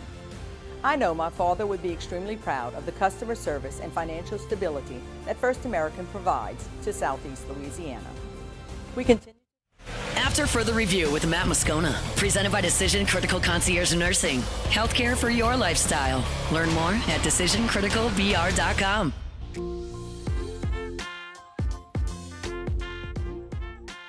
Every year, Bill Connley puts out his SP Plus rankings for college football teams, something we always kind of dive into. It's an interesting metric to consider. Well, Bill here today has taken a crack at ranking all 68 Power 4 quarterbacks for the Power 4 college football teams. Bill's good enough to join us for a couple minutes here. Bill, always appreciate it, man. How are you? Pretty good. I'm addicted to getting yelled at, apparently, is what we learn each off season. You're a masochist. I don't know why you do it, but it's you just love pissing people off. But it's interesting conversation, and it's not. You correct me if I'm wrong, Bill. Maybe you could speak to this, like how you put together this list. So it'd be a lot easier if you just come up with like a formula or a set of criteria and then just spit the list out and go. But I never really enjoy those lists very much. So it's really kind of for any sort of ranking the whatevers in the off season that I do, you basically start with numbers that, like in this case, maybe start with total QBR and then just start moving guys around based on this or that. And so it really probably strayed pretty far from stats in certain places just because of the eyeballs or whatever. But it usually starts with stats at least. So is this using your SP Plus ranking for quarterbacks? Not really. I mean, for some guys, maybe I bumped them up because they led a good offense or something like that, or something to that effect. But for the most part, this one was dealing more primarily with just the basic volume stats, and then the fancy stuff like total QBR. So C.J. Carr from Notre Dame tops your list. Why? That surprised me too, actually. Like he was obviously good. Like there's no getting around that. He was whatever he was, single digits in total QBR, I believe. But just the fact that he looked like a redshirt freshman for about 2.5 quarters last season, and then pretty much almost let it come back against Miami, 40-something points against Texas A&M, and just really the fact that he had this great run game, and so he got a little overlooked, but they had the best 3rd and 7 or more conversion rate in the country. Like anytime he really had to go out and make a pretty tough throw, he did it. And I think, as a redshirt freshman, he looked like nothing like a redshirt freshman by the end of the season. So I'm pretty optimistic. I a little bit more running, a little bit more mobility might not be the worst thing in the world, but he was dynamite last year. So you started with numbers and then made adjustments based on eye test and opinion? Yeah, basically, eye test and just random impressions and whatnot. So, he was going to be near the top of the list regardless, but then I kind of shuffled things around just based on whatever impression I got. And Julian Saying was the same way. Like I think if I recall correctly, he's probably the best returning quarterback in terms of last year's. I know Mayava, I guess, is number one in total QBR. But Saying was up there, and I just, what I saw from them at the end of last season, really not ever taking the training wheels off and picking up the tempo and saying, hey, go win this game in those last couple of losses they had. He kind of has a little bit of something to prove, but I still ended up ranking him second because he's just so ridiculously accurate. Yeah, Carr 1, Saying 2. Who was maybe the toughest to rank for you? It was really kind of batches. Like the top three, those two and Chambliss, I would have, any of them could have been number one really easily. And it really, if I did it again a month from now, I might change the order there. But it was really about those ranges. Arch was a little tricky because he's Arch Manning. And, I saw, as I commented in the section, his inability to throw on the run really confuses me considering how good an athlete he is. But then also he was number one in total QBR after November 1st. The stats he produced down the stretch were disturbingly good, and now he's got a much better skill core at his disposal this year. So that was really tricky. I put him fourth. I got yelled at because he's not number one. I've gotten yelled at because he's anywhere in the top 20. So there was no getting that one right. So I just stuck him fourth. Bill Connelly's with us, ESPN.com, at ESPN_Bill C, if you want to give him a follow. LSU folks are going to want me to ask about Sam Levitt, who you have 14th on the list. Why? He's really, really well-rounded. He can run. He can, the way he played down the stretch. I realized he had Cam Scadaboo down the stretch in 2024, but he was phenomenal down the stretch in leading that team through that winning streak, almost beating Texas and all that. He's a fiery dude, and it definitely seemed like he burned some bridges on the way out of Tempe, and so we'll see how that goes. But maybe kind of a brash personality fits really well with the head coach with a relatively brash personality, and he's able to embrace that pretty well. But he really has shown every skill you want a quarterback to have at some point or another, and we'll just see if he's healthy and can deliver. Did you consider the fact that he's leaving Arizona State and coming into an offense with Lane Kiffin that should have a lot of talent, and obviously a pretty proven play caller? Yeah.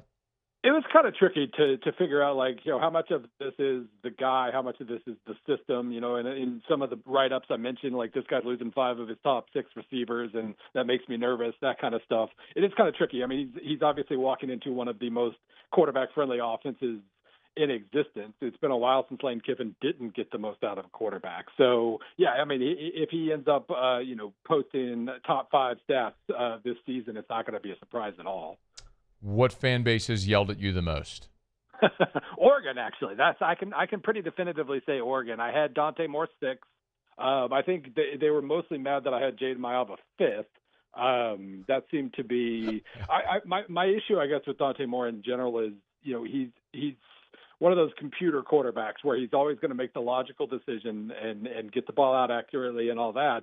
But against good defenses, he did nothing last year. The best defenses he played, he did almost nothing. He was just checking down. He was taking really easy passes, and Oregon didn't score very much against the best defenses. So that had me a little concerned. I think he'll have a much more stable receiving core this year. That had to be an issue. It was young. There was, it was a different set of guys every single week because of injuries. That's going to help a little bit, and maybe they'll make some plays for him if nothing else. But just like the guys who I've seen actually do better against the best defenses, I trust them a little more, I think. One of the things, Bill, that I found really interesting was were some of the transfers, for example, like Drew Mestamaker going from North Texas, following his coach to Oklahoma State at 7, and then also Byron Brown, right, at Auburn, going from USF to Auburn at 10. So maybe walk me through that thought process, if you would, Bill, about some of the quarterbacks in new spots that are highly ranked. Yeah, it is funny making this list right now because of all the movement and because of, some guys taking huge jumps up, like Jaden Craig at TCU coming from Harvard. Like how do you rank him? Right. His stats are great in size and all that, but man, that was a tricky one. With Messamaker, I just his ability to learn and grow throughout the season. He had a couple of major setback games where by the end of the game he was humming again, and I think I saw enough growth from him and just the familiarity with Eric Morris' system. Morris knows quarterbacks. I trust Eric Morris about as much as anybody besides maybe Lane Kiffin when it comes to quarterbacks. I just think he's going to throw for a ton of yards in Oklahoma State. I don't know if they're going to have a single lick of talent on defense, but that offense is going to turn things around pretty quickly. So felt pretty good about him. And Byron Brown, he's one of those guys where at the end of the year you look at his stat line, you're like, really? Like I was able to make a Jaden Daniels comparison with Byron Brown. That's the only other guy in the 2020s who's combined, what was it, 3,000 or 3,100 yards passing and at least 1,100 non-sack rushing yards. Byron Brown's the only other guy besides Daniels to do that, and now he's following his coach to Auburn. I think that's going to be a pretty good deal too. I think if there's another one that's a little surprising or might catch a lot of people's eye, it's look, there's Bryce Underwood at 17 and Marcel Reed at 18, John Mateer at 19. But you keep going till you get down to the Alabama guys who you have at 20. Well, I mean, there's Lenore Sellers at 25, and look, he's got a lot of hype, but he was bad last year. Yeah. But either Russell or Austin Mack at Bama, you have at 28. If the Alabama fans get wind of this, they'll be the ones that hate you the most. But let's talk about the Crimson Tide QBs.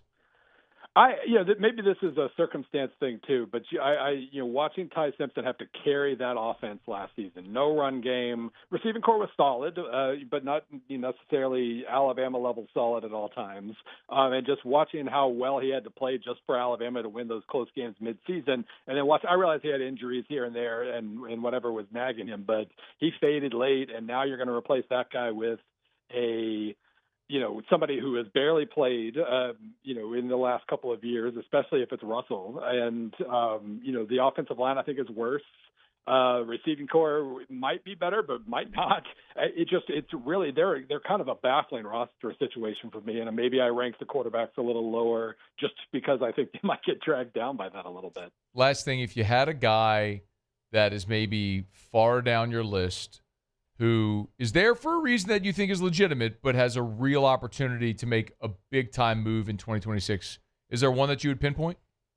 Well, I think, the 40s were really interesting to me. The guys in the 40s, because half of them I would have kind of guessed might be in the 20s when I started, but there were just so many other guys I turned out to trust more. I think the quarterback position in general is going to be in really good shape this year. Lots of experience. But you go through the 40s, you see like DJ Lagway playing in the Big 12 for a Big 12, what it's probably going to be a pretty strong, prolific offense. He might turn his stock around quite a bit. I like that move a lot. And some of the other guys in the 40s, Aaron Philo at Florida, Austin Simmons at Missouri, I think those are guys who, give me two or three of those high potential, mostly unproven guys. One of them's probably going to break through. And Simmons, of course, fascinates me because of the sample of, 84 dropbacks. He had 15 completions at 20-plus yards and also 5 sacks and 5 picks. He's capable of anything this year, from top 10 play to getting benched. And I have no idea what's more likely at this point. Hey, he's Bill Connelly, ESPN. It's a great piece up where he takes a stab at ranking all 68 Power 4 quarterbacks. It's up at ESPN.com. If you want to check it out, it's there. You can follow him at ESPN_Bill C. We always appreciate it, Bill. Back to getting yelled at by fan bases on Twitter. Enjoy. Absolutely. Take care. All right, be well. We appreciate you. We're brought to you by South Point Volkswagen and SouthPointVW.com. New and certified pre-owned in Baton Rouge and online at SouthPointVW.com. SouthPointVW.com. Hey, if you're thinking of buying a new vehicle, make sure you have Volkswagen on your list. It's the thing I always encourage you. Most people now visit 1.2 dealerships. Actually, go to the dealership, 1.2 dealerships before they buy a car. That's because people shop online now. I mean, when I got my first car, we spent a Saturday, me and my dad went to like 5, 6, 7 dealerships. You're test driving all these different vehicles. You're sitting in the room. You're haggling, all this stuff. Not at South Point Volkswagen. Go to the website, shop the inventory. All the deals are there. 3.49% APR for 72 months right now on a brand new Jetta. You go check it out. You want to shop their entire inventory? If it's on the lot, it's online. SouthPointVW.com, SouthPointVW.com. Super easy. Year, make, model, body style, price. It's all right there. You can buy new or certified pre-owned. Work out your financing online. Louisiana's largest volume Volkswagen dealer is South Point Volkswagen. So check them out online today. South Point Volkswagen. What's your direction? All right, y'all, it's After Further Review, halfway home. Chris Marler will be with us in 30 minutes from right now. Of course, Chris is our SEC writer over at LouisianaSports.net. A couple things I wanted to knock around.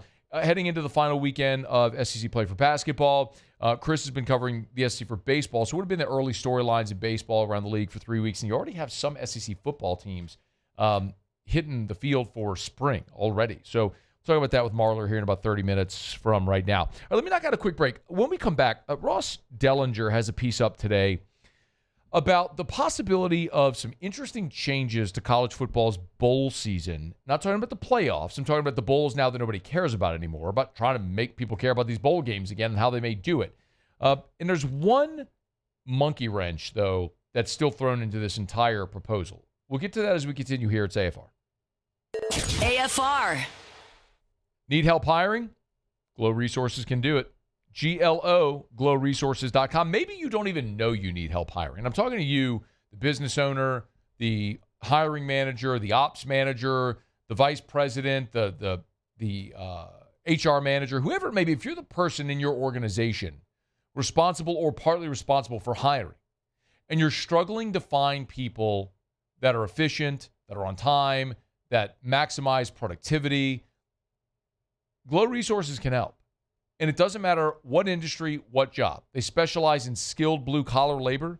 So if you need that welder, pipe fitter, the heavy equipment operators, Glow Resources can find those people for you no matter where you're looking or where the job is.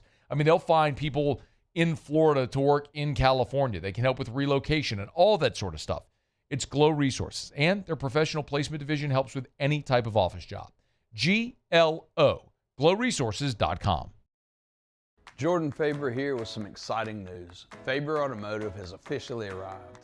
We're proud to introduce your new hometown dealership, Faber Chevrolet GMC.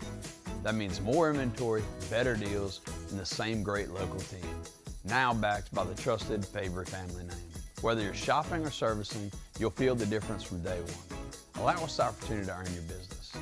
Fabry Chevrolet GMC. Visit us in St. Francisville or online at FabryChevrolet.com. Lock Meredith, Sean Fagan and Associates has won for our clients over $175 million over the decades, but our greatest success is our clients who have chosen and trusted us to help them. Whether you hire us at all, give us a call. You've got nothing to lose. Hi, I'm Sean Fagan. If you get injured, you could be staring at medical bills, repair costs, and lost income. Life can be turned upside down. At Lock Meredith, Sean Fagan and Associates, we'll work to turn your world right side up. Hire us, and like thousands of our clients, you'll be glad you did. Today, we are shaping tomorrow. We are researching how extreme stress impacts the immune system, from trauma victims to athletes and even astronauts. Our work is leading the way in sepsis treatment, saving countless lives. We're unlocking the mind with music in exciting new ways. Our Lady of the Lake Health and LSU are improving the health of our state. That's the impact of champions. Imagine the impact we'll have on the future. Together, we roar. After a decade of working in private duty nursing, I know how hard it can be to find compassionate care for the ones that you love the most. So I started Decision Critical, a premier concierge nursing agency, so we can take care of you wherever you are. Our highly skilled nurses provide exceptional care from the comfort of your own home with personalized packages for short-term, long-term, or even around-the-clock care. Visit us at decisioncriticalbr.com and give us a call today to get started. Looking for cleaner energy? Propane is energy for everyone. Propane water heaters are very cost efficient, and the savings are even greater with a tankless propane water heater. We all know that Louisiana propane is a safe and environmentally friendly fuel. So why not go green while you save some green? I'm Miss Louisiana, Gabrielle McLeod, and for more information, visit louisianapropane.com.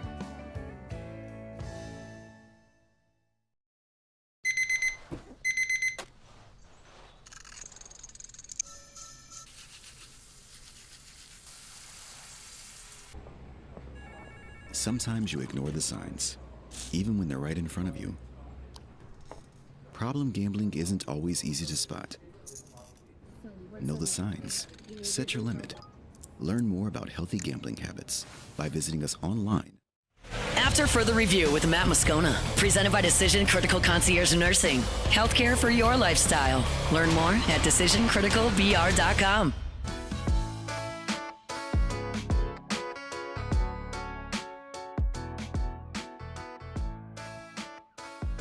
So Ross Dellinger has a piece up at Yahoo.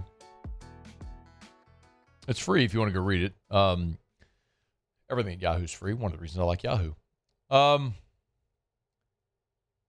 There's a group of college football leaders that are trying to propose a restructuring of college football's bowl games outside of the bowl games that are participating in the college football playoff. The old New Year's Six, which are now the quarters and the semis for the 12-team college football playoff. Basically, what happens to the other bowl games. And there's a proposal out there. Now, this wouldn't go into effect until the 2027 season if it happens. They're proposing a consortium of 10 bowl games that would pit power conference programs. So, and it would be sold on the open market. So it's the SEC, ACC, Big Ten bowl tie-ins, all that stuff would go away. Basically, you would have these 10 bowl games with the Power Four, Big 12, SEC, ACC, Big Ten. These 10 bowl games would basically conspire to create really intriguing matchups from any of the teams not in the playoff from those Power Four leagues to create games people would want to see.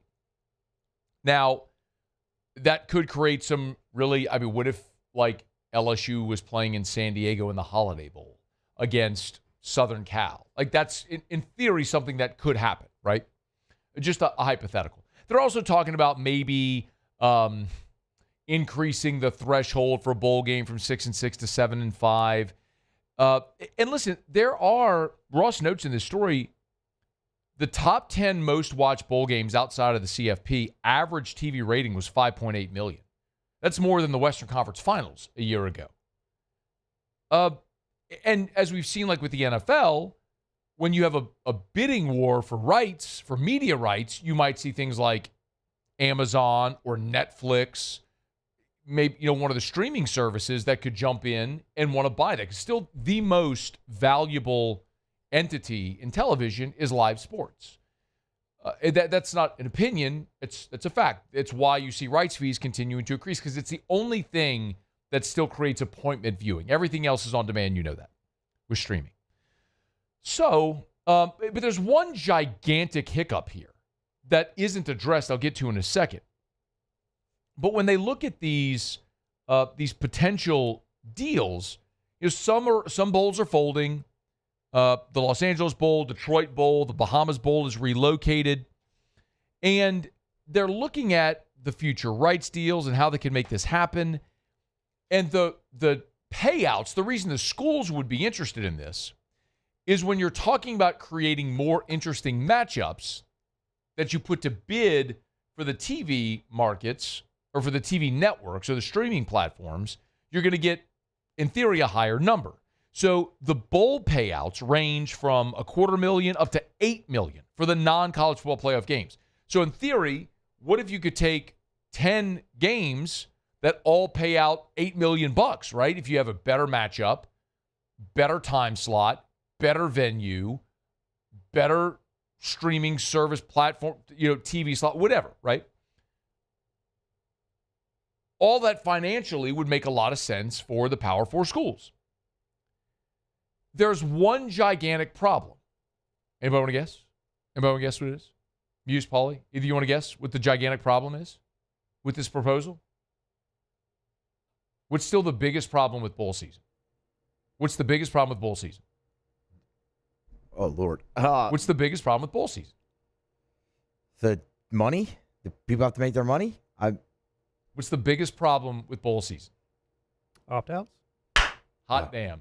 Pauly gets a gold star. Give him a ding. I'll give him a ding. Give him a ding. Paul. This is great. You'll have more intriguing matchups with uniforms that you recognize. Who's wearing the helmets? You're not incentivizing the players to play. You have massive, wide, sweeping opt-outs in bowl games. What does it matter if you're playing in the Texas Bowl, again, if it's LSU against Houston in the Texas Bowl, or if it's LSU against Washington in the Holiday Bowl, or whatever it may be?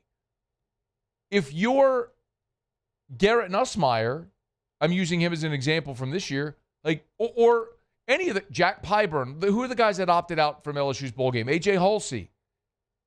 Do you think those guys are all of a sudden going to say, I got to go play in that game because it's on Hulu and LSU's going to make a bunch of money? Hell no. You're not solving the opt-out problem. And that's the biggest problem. The primary reason, aside from we all want to see our team in the playoff, and if they're not in the playoff, it feels like a consolation prize, which is true. But primarily the reason we're not watching is guys aren't playing. It's backups. It's underclassmen getting some run. It's a launch pad for next year. It's almost like a glorified spring game. It's not anything worth watching for the most part. So I don't know how you fix that component of it. Because again, you're not incentivizing the guys to play. Now, if you're going to make all this extra money and you're going to pay the players to play in the game, maybe you'll get more participation. But until you fix that component of it, and the only thing that would get them interested is financial. The reason guys opt out is they don't want to risk injury when they're getting ready to go to the NFL. Period. They'd rather take the month of December and heal and get treatment and train for the combine and what's next instead of preparing to play a game that they're not going to get paid for and that doesn't really do them any good. And then you have as much more risk than it does reward. So, look, there could be situations like Bernard Gooden, for example. Bernard Gooden played in the bowl game for LSU this year. Felt like he needed to go put more on tape. So he played the game. And unfortunately, he sprained his ankle, right? Now, thankfully, it wasn't serious. And, Bernard's been a friend of the show, has come on a bit. And as I understand, he's doing a great job prepping for the draft and everything ahead. But, there might be guys like that maybe need another game to feel like they're going to go put out some tape. But I think that's going to be an exception, not the rule. That's going to be the outlier, not the norm. So until you figure out, you want to keep playing those bowl games, fine. But you're not getting people to engage and to really care if you don't have the best players in the game. And until you solve the opt-out problem, you're not going to have the best players in the game. And the only way to solve the opt-out problem is sharing the revenue from the game with the players. And I don't know how you do that in a way that is attractive enough to get guys to stop opting out of the bowl games. So on its face, sure, it's an interesting proposal. Practically, it's not going to work because, the uniforms against each other look good. The names on the marquee, you got to have the right players, and you're not going to have them. All right, it's after further review. Glad you're hanging out with us here. Well, I always love telling you about Decision Critical Concierge Nursing, title sponsor of our Thursday shows. Blasia and her staff are awesome, man. Blasia started Decision Critical, and really their inflection point came during COVID when people, you couldn't go out. Maybe people needed COVID tests, and they were able to provide a concierge service. Well, then it started to be like, well, what else do you do? Well, they do everything. What do you need? It's health. It's not just healthcare. It's healthcare for your lifestyle. Are you bringing home a baby, a newborn, and you need to sleep at night? Well, their nurses can come and take care of the baby while you sleep. Maybe it's end-of-life care. Maybe you're caring for an elderly parent and you need in-home nursing care while you go to work and you need a nurse to help administer medicines and whatever the case may be with your elderly parent at home. Decision Critical can help with that. Maybe post-operatively, you need in-home care or at the hospital, the facility. Decision Critical's nurses can help with that. I've told you before, when Erica was sick over the Christmas holidays, their nurses came and did IV hydration therapy in our home for Erica, where she was in bed for 3 days. They've done blood draws for Drew in our home. Whatever. It's all customizable. It's Decision Critical Concierge Nursing, decisioncriticalbr.com, decisioncriticalbr.com. And don't let the website fool you. They're all over the state of Louisiana. They just opened their Dallas office as well. So no matter where you're listening or watching in Louisiana or Dallas, they can help. Decisioncriticalbr.com, decisioncriticalbr.com. All right, y'all, it is AFR. I'm pumped to have you board with us here on this day as we head toward the weekend. Tomorrow's a Friday. Busy Thursday, though. And still a full hour and 15 minutes or so to go. So Musil do Tigers in the pros when we come back. And when Ross Jackson was with us here earlier this hour, I think it was interesting to hear Ross say David Edwards and Ed Ingram are the two offensive guard free agent prospects that he thinks the Saints should target. We've talked a ton about those two guys over the past couple of weeks if you've been here with the show. Well, there's another name that's hitting free agency that has a tie to Kellen Moore that I want to talk about. We'll do that in about 30 minutes from right now. Well, now I got a break. We'll do Tigers in the pros next. It's AFR. AFR. Find yourself in downtown Baton Rouge, man, pop into Watermark Baton Rouge. Because at Watermark Baton Rouge, yes, it's a hotel. It's Baton Rouge's premier hotel property. But they also have the Gregory inside of the Watermark Hotel. And then Milford's on third. It's two different dining experiences. So the Gregory is a casual, it's an upscale dining experience right there in the lobby. Awesome menu, right there adjacent to the bar in the lobby. Beautiful open kitchen. I mean, when you walk in, they have this charcoal oven in the kitchen that you can see straight through from the lobby. And those amazing aromas just waft through the lobby. It's awesome. There's a photo of it right there. That's the Gregory. But they also have Milford's on third. And Milford's on third is sort of a casual sandwich shop if you're maybe walking through downtown and looking for a place to grab a quick bite. Remember, Milford's on third as well with access from 3rd Street. It's the Watermark Hotel in downtown Baton Rouge. If your office is experiencing performance issues like slow networks, jammed printers, or disappearing files, Advanced Office Systems may be right for you. With powerful IT solutions, print management, document imaging, and security systems, they help offices regain confidence naturally. Side effects may include uncontrollable efficiency, smoother workflows, and a sudden burst of office joy. Say goodbye to those emotional breakdowns in the supply closet and get back on track with Advanced Office Systems.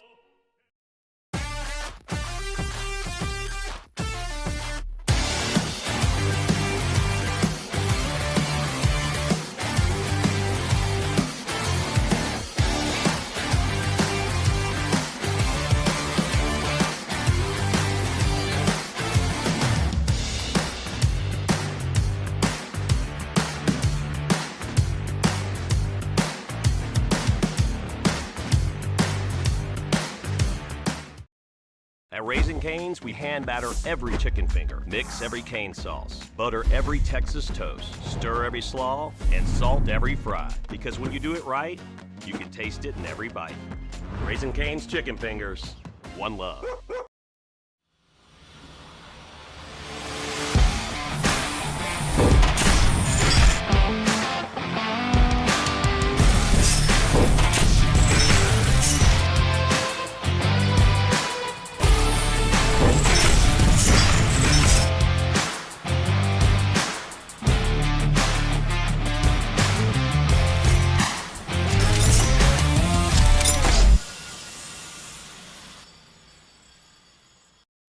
I'm Lawyer Locke Meredith. If you're battling an insurance company because of a wreck not your fault and they're not calling you back or being fair, whether you hire us at all, give us a call, 272-5555, or email Locke Meredith, Sean Fagan and Associates. You have nothing to lose. Hello, I'm Collins Meredith. If you've been injured on the job, you likely have a workers' compensation claim, but you may also have a tort claim which opens up significant recovery rights not normally available for a work injury. If this is you, call us or come see us at Locke Meredith, Sean Fagan and Associates. Everything you need for a stunning garden is at the Plant Barn in Baton Rouge. From trees and shrubs to plants and pottery, the Plant Barn has it all at great prices. Visit us today on Valley Street, right off Perkins Road in South Downs. When it comes to industrial construction, River Parish contractors can do it all. mechanical, structural, custom fabrication, specialized welding and turnaround services. Strategically located in between Baton Rouge and New Orleans, we have the local team with the experience and commitment to safety to manage the most complex industrial projects. Period. Here's the deal. Partnering with us means your project is delivered on time, on budget, and most important, safe. After further review with Matt Moscona, presented by Decision Critical Concierge Nursing. Healthcare for your lifestyle. Learn more at decisioncriticalvr.com.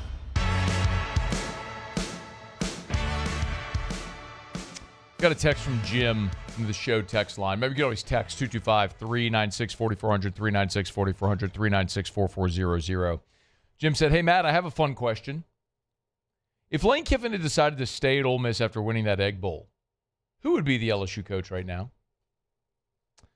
Jim, I do not think that's a fun question because I do know the answer to that question. And the answer to that question is Eli Drinkwitz. And I'm going to tell you something, man. You want to talk about a hire that would have gone over like a fart in church? Fire Brian Kelly, pay him $54 million to go away, and then hire Eli Drinkwitz from Missouri. And I'm telling you, y'all know, like, we broke the Brian Kelly news at LouisianaSports.net. I was all over the Kiffin stuff the whole time. I ain't guessing. Eli Drinkwitz was next. And I'm going to tell you, as sure as what did our poll question finish, Muse? Can you check our poll question from yesterday? So I asked you a poll question yesterday. Would you want LSU to rehire Will Wade? I told you it'd be 85% yes would be the answer. And I was sure of it. Like that LSU fans would overwhelmingly be in favor of that. What did it end up? 89%. Okay, so I was right on it. As sure as I'm telling you that LSU fans would be fired up collectively to have Will Wade back, I'm telling you, if LSU had hired Eli Drinkwitz, you probably would have had a negative response. I don't think it'd have been 89%, but you'd have been talking about a 70-75% negative reaction. You'd have had the core of the LSU fan base that's going to be positive no matter what, that would have spun it to be excited. But overwhelmingly, the people that will always be negative, and then the fence sitters, which is probably about 50%, they'll consider both sides and then make their determination, would have gone to the negative. You've been talking about a 75% negative response to Drinkwitz, but that he was the guy. Eli Drinkwitz was next if they didn't land Kiffin. Can you imagine that? How LSU head football coach Eli Drinkwitz. Imagine what the last 3 months have been like around here. The euphoria, all the Kiffin mania. Now imagine if you had that nerd from Missouri. Good football coach, but a nerd, right? We agree. He's a nerd. He's a giant nerd. Absolutely. Guy's name is Elia. He's a giant nerd. Just a little bit of a different vibe around these parts. So I do not think that's a fun question, Jim, at all. And I think Drinkwitz is a good coach. But you don't pay Brian Kelly $54 million to hire Eli Drinkwitz and pay him $11-12 million a year, which is what it would have been. And no. Okay, we're glad you're aboard with us here. Muso, Tigers in the Pros. Tigers in the Pros. They still bleed purple and gold. They're just really rich now. All right, get your quick update from spring training. Paul Gervais took it on the chin a little bit today for the Dodgers. 1 inning. Gave up 4 hits and 3 earned. Did strike out a batter. It's a little bit of a black eye on what's been a pretty awesome spring so far for Paul Gervais. A guy in spring having a bounce-back outing was Jaden Hill for the Colorado Rockies. He was perfect today in his inning of relief with a strikeout. Needed it because that perfect inning lowered his ERA to 18 here in the spring. And Cam Sanders, a little bit of an unfortunate outing there for Sanders. 1 inning, 1 hit, gave up a run, struck out a guy, ended up getting a tough luck loss in relief as the Pirates lost a 1-run game. Couple notes here from the NBA. Trendon Watford back in the starting lineup for the Philadelphia 76ers a night ago. Played 22 minutes. Turned in 7, 7, and 3. Shot 50% from the floor. Really solid outing there for Watford, and the Sixers got the win. Cam Thomas, 18 minutes in relief. Excuse me, not in relief. 18 minutes off the bench, turned in 11, 3, and 2. The Bucks lost big to the Hawks. Arnold Palmer Invitational out on the PGA Tour. 2 over for Sam Burns today in the opening round. Tied 51st. Got some work to do on Friday to get back in contention and stick around for the weekend. That's Tigers in the pros. What about Curtis Thompson? He is not playing. Where is he playing? No, that's what I mean. He's not playing. Got to be playing somewhere. No, he doesn't. Got to be. I mean, it doesn't have to be. Yeah. He's only played 3 times on the Corn Ferry. Brought to you by the Williamson Eye Center, 924-2020, 924-2020. You want to see 2020, call 924-2020. How about Evo ICL? We talk all the time about LASIK. And as an alternative to LASIK, if you are nearsighted, is Evo ICL. It's a small lens implanted into your eye. It'll give you long-term clarity without removing any of the tissue. It's removable. It's low maintenance. It'll give you crisp, clear vision and freedom to change your mind. If you want, as we mentioned, it's reversible. Dr. Blake Williamson has a great video up right now on social media for the Williamson Eye Center if you want to learn more about it, or you could always go for that free consultation. Just call 924-2020, 924-2020, or go to williamsoneye.com. That's williamsoneye.com for the Williamson Eye Center to set up that consultation. 924-2020 or williamsoneye.com. Okay, y'all. Sports Center's coming up. Hour number 3 is next. After further review. Tomorrow is a Friday in Lent, which for a lot of practicing Catholics, or for all practicing Catholics, would mean no meat. So you're probably looking for a seafood option. Great. Go to Supper Club. Matt, I thought that was a steak place. Yes. Yes. They have amazing steaks at Supper Club. I mean, one-of-a-kind steak experiences at Supper Club. Told you about the latest Sagrera cow they got up there. Unbelievable. The best marbling that they've ever had from a Sagrera cow. But the everything experience at Supper Club is one of a kind. The Ora King salmon, the Chilean sea bass. They've got scallops. They've got Alaskan king crab legs from the boats from the show The Deadliest Catch. Y'all, stone crabs. Out the water yesterday, on your plate today. SupperClubBTR.com. Remember this Lent, SupperClubBTR.com. At Bayou Automotive, we believe in a sales process that puts you first. We want you to experience an easy purchase with clear pricing and great service. Let Bayou Ford and Bayou Chrysler Dodge Jeep Ram be your trusted partners in finding your perfect vehicle. The crew at Bayou Automotive is going to do right by you. Transform your living space with Lacoste & Young Remodeling and take your home from outdated to outstanding. Redefine your kitchen for the ultimate culinary experience, or elevate your daily routine with a spa-worthy bathroom retreat. Our skilled team brings 3D modeling to life to ensure your vision becomes a reality. We believe luxury should be accessible and offer tailored solutions to fit your budget without compromising quality. So contact us today for a free estimate. Lacoste & Young Remodeling, providing perfect solutions for your dream home.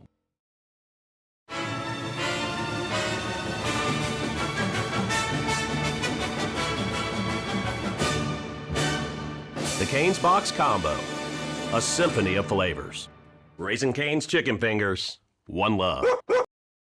I have no doubt that Our Lady of the Lake will keep me healthy. They make sure to do whatever they can in their power to make sure that we're 100%. They're constantly giving us resources, giving us advice on what to do. I think that just really helps us be the best players that we can be. Most roofers just replace your shingles. At Pelican, we diagnose your roof, digging deep down to find the root cause of your roof symptoms. Now cough for me? Good. We don't ignore your roof's issues, we address them. Let's just take care of this right here. Helping your roof to become the best version of itself. Interesting that you would say that. How does that make you feel? So call Pelican Roofing for your free roof checkup today.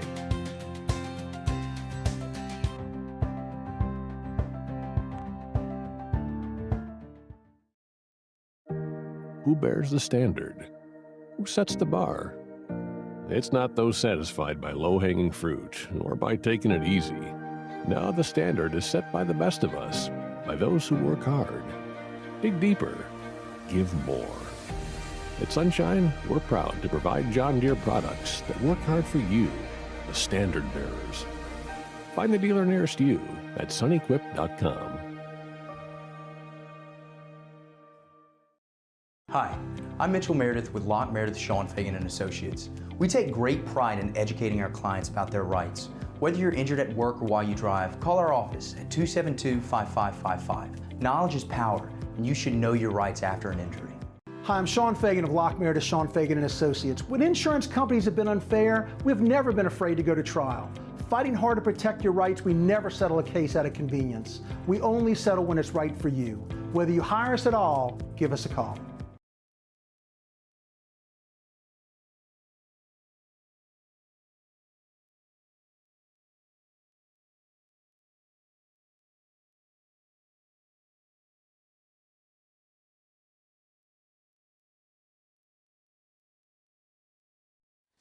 Is SportsCenter. I'm Christine Lisi. Jason Tatum's ready to return to the Celtics lineup. ESPN's Shams Charania reports the star forward's expected to make his season debut tomorrow versus the Mavericks, less than 10 months after tearing his Achilles. Led by fellow All-Star Jaylen Brown, Boston has been among the NBA's best, and that allows Tatum to take his time building himself back up. Explains ESPN's Chiney Agwumike. It's not like you have to come back in the playoffs when all the lights are on you. You still have 19 games left of the regular season while feeling confident in yourself, also knowing, I mean, I know his expectation is probably like, I'm going to be that guy. It might take some time. It might take 10 or so games. But the fact that he can ease his way into greatness at a point where his team is second in the East, I love this for him. Mavs Celtics tomorrow, 7 Eastern ESPN. Dallas rookie Cooper Flagg will return from a left midfoot sprain tonight in Orlando. He's been out the last 8 games. After a lack of consistency at receiver throughout the 2025 NFL season, Bills addressed that need, agreed to a trade to acquire receiver DJ Moore from the Bears for a second-round pick in next month's draft. ESPN Radio is presented by Progressive Insurance. Progressive Commercial Insurance flexes to fit your business's needs. From quick repairs to adjustable coverages and even payment options. Progressive Commercial makes it easy to get what you need. Quote today in as little as 8 minutes at progressivecommercial.com. Matt Moscona. I'm very important. After further review. Say it one more time. After further review with Matt Moscona. And here we go. Live from the Raising Cane studio. Let's rock! Go!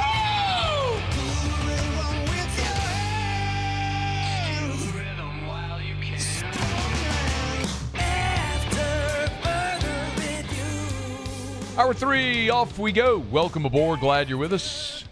AFR, presented by Decision Critical Concierge Nursing. I'm Matt. Shut up, kid. Paul O'Neill. They're chanting Paul O'Neill's name. Muso. And Mr. Toby Tomplay.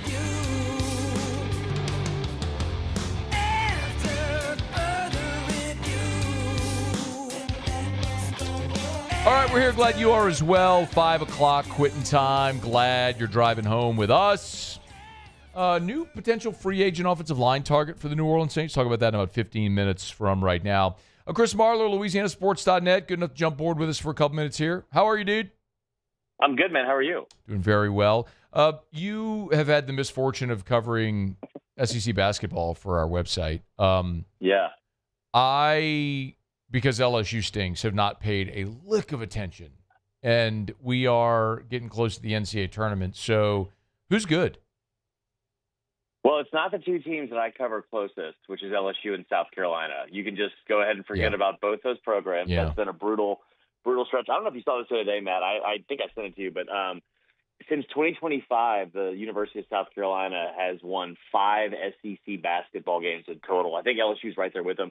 But who's good? Florida is not just good. They're elite. And I think it's kind of weird because you've had this season where it feels like there's a lot more parity in the conference this year. There's a lot of teams last year that it felt top heavy that were really good and could make the Final Four or make a run in March. And you saw that with 2 teams making the Final Four and multiple number 1 seeds. But this year it feels like that middle stretch of teams and that middle tier is a lot more even, I think, and more balanced. Florida does feel like is running away with not only the league, but it's their conference tournament title to lose, and I think they're going to be the team that obviously makes the deepest run out of anybody in the tournament. But the other one really, like, you want to say Alabama because they're the second highest ranked, and they can score more than anyone else in the country. They've done it 3 years in a row, leading the the country in scoring at over 92 points per game. But Arkansas, I think, is the answer because one, you have Coach Cal and his experience there, and they have the best player in the conference, bar none. Darius Acuff is the kind of player that he will either force me to ride Arkansas in my bracket way too far, or he will carry my bracket into the winnings because he is that good of a player for a team that also has a really good starting five. Any good games this week? I know they kind of front-loaded the schedule this week. There was just one game yesterday, but what about this weekend? What's on the docket? So the big one, honestly, is the IBOB, as people over in Alabama call it, the Iron Bowl of basketball. Auburn is in desperation mode to win. Auburn is in desperation mode to get to the actual tournament. There's wild conversations happening with, and I'm getting looks from my fiance Allie over here right now, so maybe I should not have answered this way. The IBOB. But I'm never gonna. It's the first time I swear to God, it's the first time I've ever heard anybody call it the IBOB, the Iron Bowl. I don't like basketball. it. I'm just telling you what they call it. There's a lot of things that I don't like to repeat from mainly just Bama fans and Auburn fans. Okay. Yeah. Maybe since no one else has picked up on it, y'all should drop it. I'm sure that'll go over well with them. I'm sure they'll listen to the outside noise. Usually, especially you, Matt. Especially I'm sure me. they will just stop. They will stop what they're doing right now and let logic and reason reign supreme. I'm a sound, reasoned voice in this conversation. I don't have any skin in the game when it comes to Auburn and Alabama and basketball. I don't give a rip. No, I know. I think the problem is the logic and reason that you're presenting this. So that's not the right way to go about it. But it is probably the biggest game. It's in prime time, obviously. Like I said, Florida has already won the conference. They have the number one seed in the conference tournament. The other one, like Missouri, is one you have to watch because Missouri had the most to gain or lose this past week. And with Arkansas's win over Texas, there was a string of things that have to happen this week, and there's 3 or 4 games left. I don't have off the top of my head that have to happen, but Missouri could theoretically go from a 3 seed, which they currently are in the SEC tournament bracket, to a 10 seed. Now, that's most likely not going to happen, but the first couple of things that had to start the domino effect did take place. So that's something to watch out for as well. But the big thing, I think, if you're looking for SEC basketball this week, it's probably the women's tournament. That's probably going to be the most competitive. The IBOB. Oh, my God. It's the stupidest thing I've ever heard. Wait, are you actually following the women's tournament? Because that's not going to be competitive. There's 3 good teams, 3 dominant teams, right? There's 4 really good teams. It's South Carolina, Texas, Vandy, and I just listen. LSU, they've clearly had their struggles with South Carolina for a decade now. But they're good enough to beat Texas. They beat Texas this year. Vanderbilt is a very, very good team and has the best player in the conference that's put up an average of 30 points per game in SEC play. It's the first time it's ever happened in conference history. I think that'll be fun, but it's one of those things too where that's the tournament where you can just turn it on Friday and see where it goes from there or even Saturday with the semifinals because it is going to be those top 4 advancing. But it's a very, very talented group of teams. Chris Marler's with us, LouisianaSports.net is our SEC writer. You can follow him on Twitter at Vern_Funquist. We're back to Vern Funquist, yeah? Not Dumbquist, we're Funquist again. At Vern Funquist. Yeah. I thought it'd be taken seriously if I'd change it from Vern Dumbquist, but it turns out Vern Funquist isn't taken that much more seriously. Nope, not really. But it's a good name. But you're going to get to a point soon where the longer Vern has been retired, there's going to be this whole new wave of fans that don't even know who Vern is. And so you're going to have to explain your handle. Did you think about that? I'm learning this in real time right now. Why are you shattering my dreams? I mean, think about that, though. Like, that's tough. How long did we have Brad and Gary? When did Brad take over for Vern? What was Vern's last game? It was the SEC championship in 2015. No. 15 was Vern's? That can't be right. I promise 15 you. was Vern? Okay, so Vern's, I'll take you at your word. That surprised me it's that long ago. So Vern's been gone for 10 years, dude. So I know. Kids that are like graduating high school right now have no idea who Vern Lundquist is. I don't know if kids graduating high school right now is my demographic. I understand, but understand what I just told you. Understand what I just told you. Like, you're going to get to a point where, as they're going to grow up, and in the next 10 years, if you're still Vern Funquist, no one's going to know who Vern Funquist is. No one's going to get that. Well, We have one in our back pocket. I talked to Musso about this a while back. I think I said to Paul about it too. But we were out there for opening day at Alex Box. Somebody referred to me as Fat Moscona, which I feel like because the weight thing right now. You look great. I'm trying to go on that level. I could go with that. FAT or STAT? I don't think they meant it PHAT. I think it was just FAT. Oh, so no, I'm sorry, I said STAT. I thought you said stat Moscona, but you're saying fat Moscona. You're Fat Moscona. Yeah. You can't have my last name. I will not give it to you. You we'll cannot. workshop it. You cannot even borrow it ever. So no, you cannot. You cannot have Moscona. Okay, baseball, real quick. What do you think is the biggest storyline in the conference so far? I think the easiest thing is to talk about LSU and the struggles. They just have not been able to figure out a way to get the offense and also. Okay, we talk about LSU all the time here, so give me something other than LSU. I'm getting there. The other big thing I think to me is that Texas seems to be the most overlooked team in the conference right now, which is kind of wild because they're never, or at least rarely overlooked in anything, especially with how loud they are as a fan base and media as well. I think the big thing for me is their pitching staff is phenomenal. There's a lot of really good teams I think that have some component that are good enough to get them to Omaha. Like Georgia's offense, they are fantastic. I think they lead the SEC in home runs going into this week with like 38. The pitching staffs at Auburn and Texas. The one that I think is the biggest surprise, and you kind of wonder if they're going to have a similar season to Florida a couple years ago, where Vanderbilt has started the season horribly. Like you could not have drawn up a worse start for Vanderbilt baseball going into the season and going into really conference play in next week, and especially with opening it against LSU. They have been horrible, and I don't know what the answer is. They moved in their right field wall, and it's a bandbox now in Nashville. I don't know if that will necessarily help. It has not helped their pitching, but I kind of wonder if you're going to see something similar to what we saw with Florida a couple of years ago, which was a lot of good, talented players and a lot of pieces that should be able to hit as well as pitch, but it just has not been. They've not been able to figure out a way to put it together. Will they be able to find that late enough in the season to make the postseason? Is Palmineri's team any better than last year? That they lost to Queens. I don't know if it's Queens University or Queens College, but that team won 9 games last year and lost 44. Oh no! And they lost to them. It was the first time in 17 games that they beat a Power 4, Power 5, whatever program. They were 0-17 prior to that. So to answer your question, no. But the cool thing that they did was they beat Clemson in Game 1 to kind of bring back that horrible, horrible friend that South Carolina fans have, which is hope.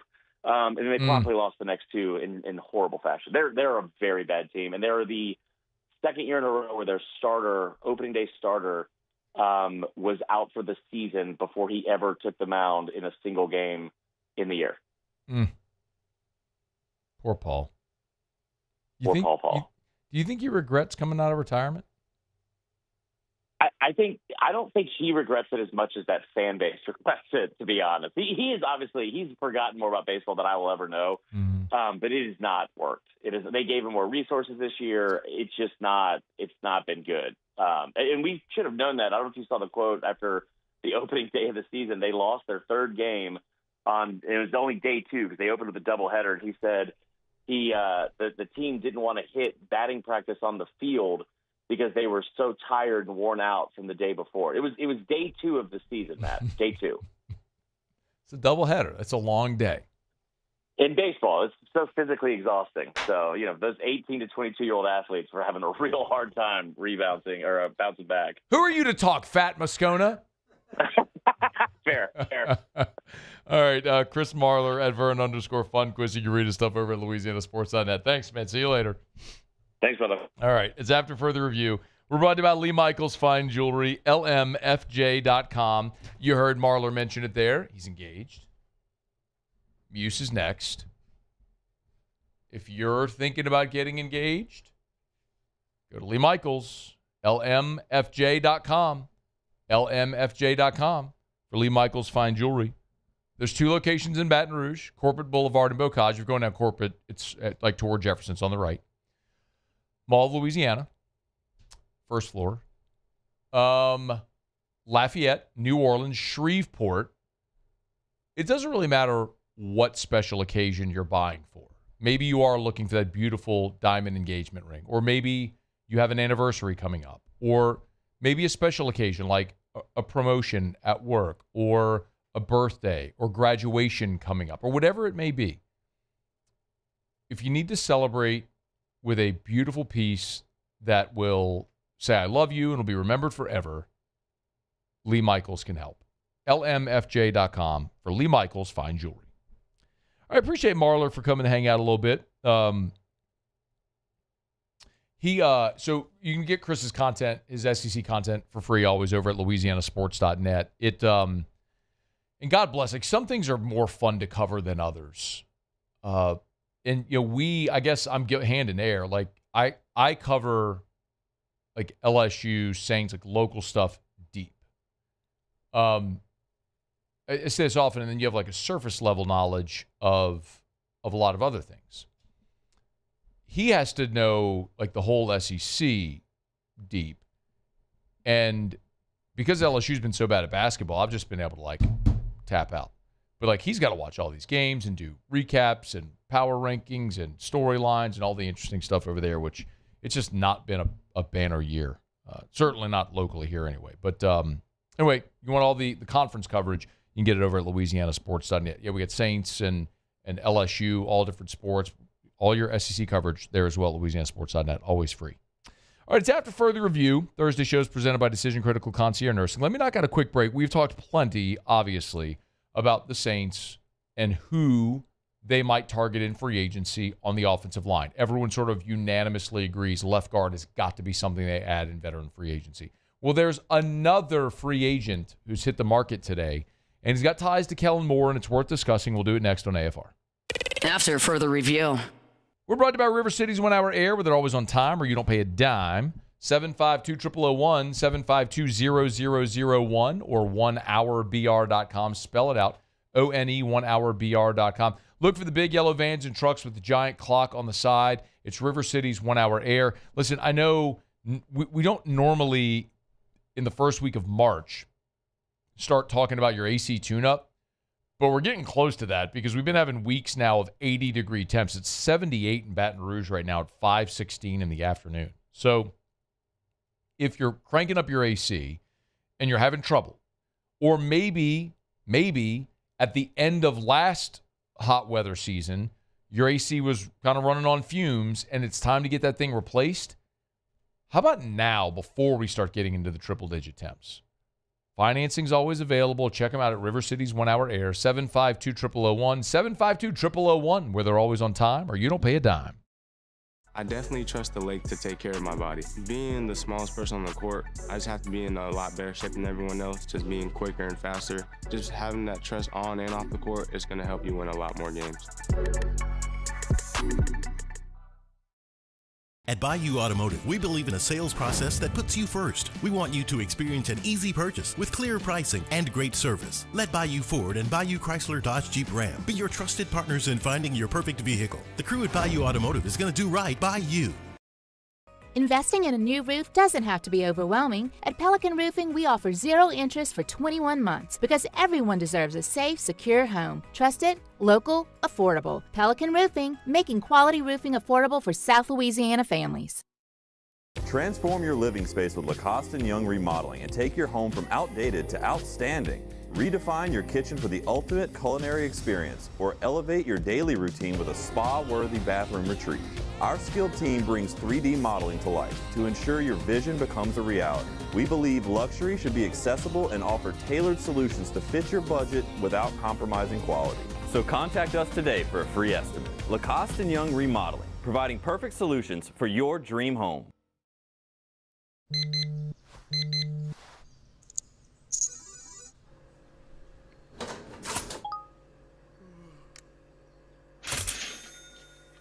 Sometimes you ignore the signs, even when they're right in front of you. Problem gambling isn't always easy to spot. Know the signs, set your limit. Learn more about healthy gambling habits by visiting us online or text or call for free, confidential help now.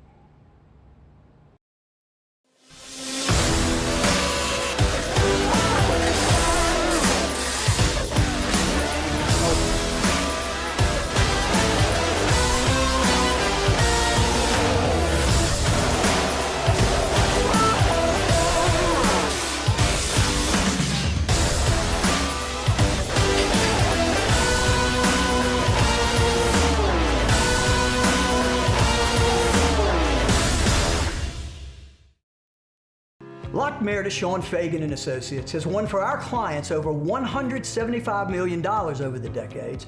But our greatest success is our clients who have chosen and trusted us to help them. Whether you hire us at all, give us a call. You've got nothing to lose. Hi, I'm Sean Fagan. If you get injured, you could be staring at medical bills, repair costs, and lost income. Life can be turned upside down. At Lock Meredith, Sean Fagan and Associates, we'll work to turn your world right side up. Hire us, and like thousands of our clients, you'll be glad you did.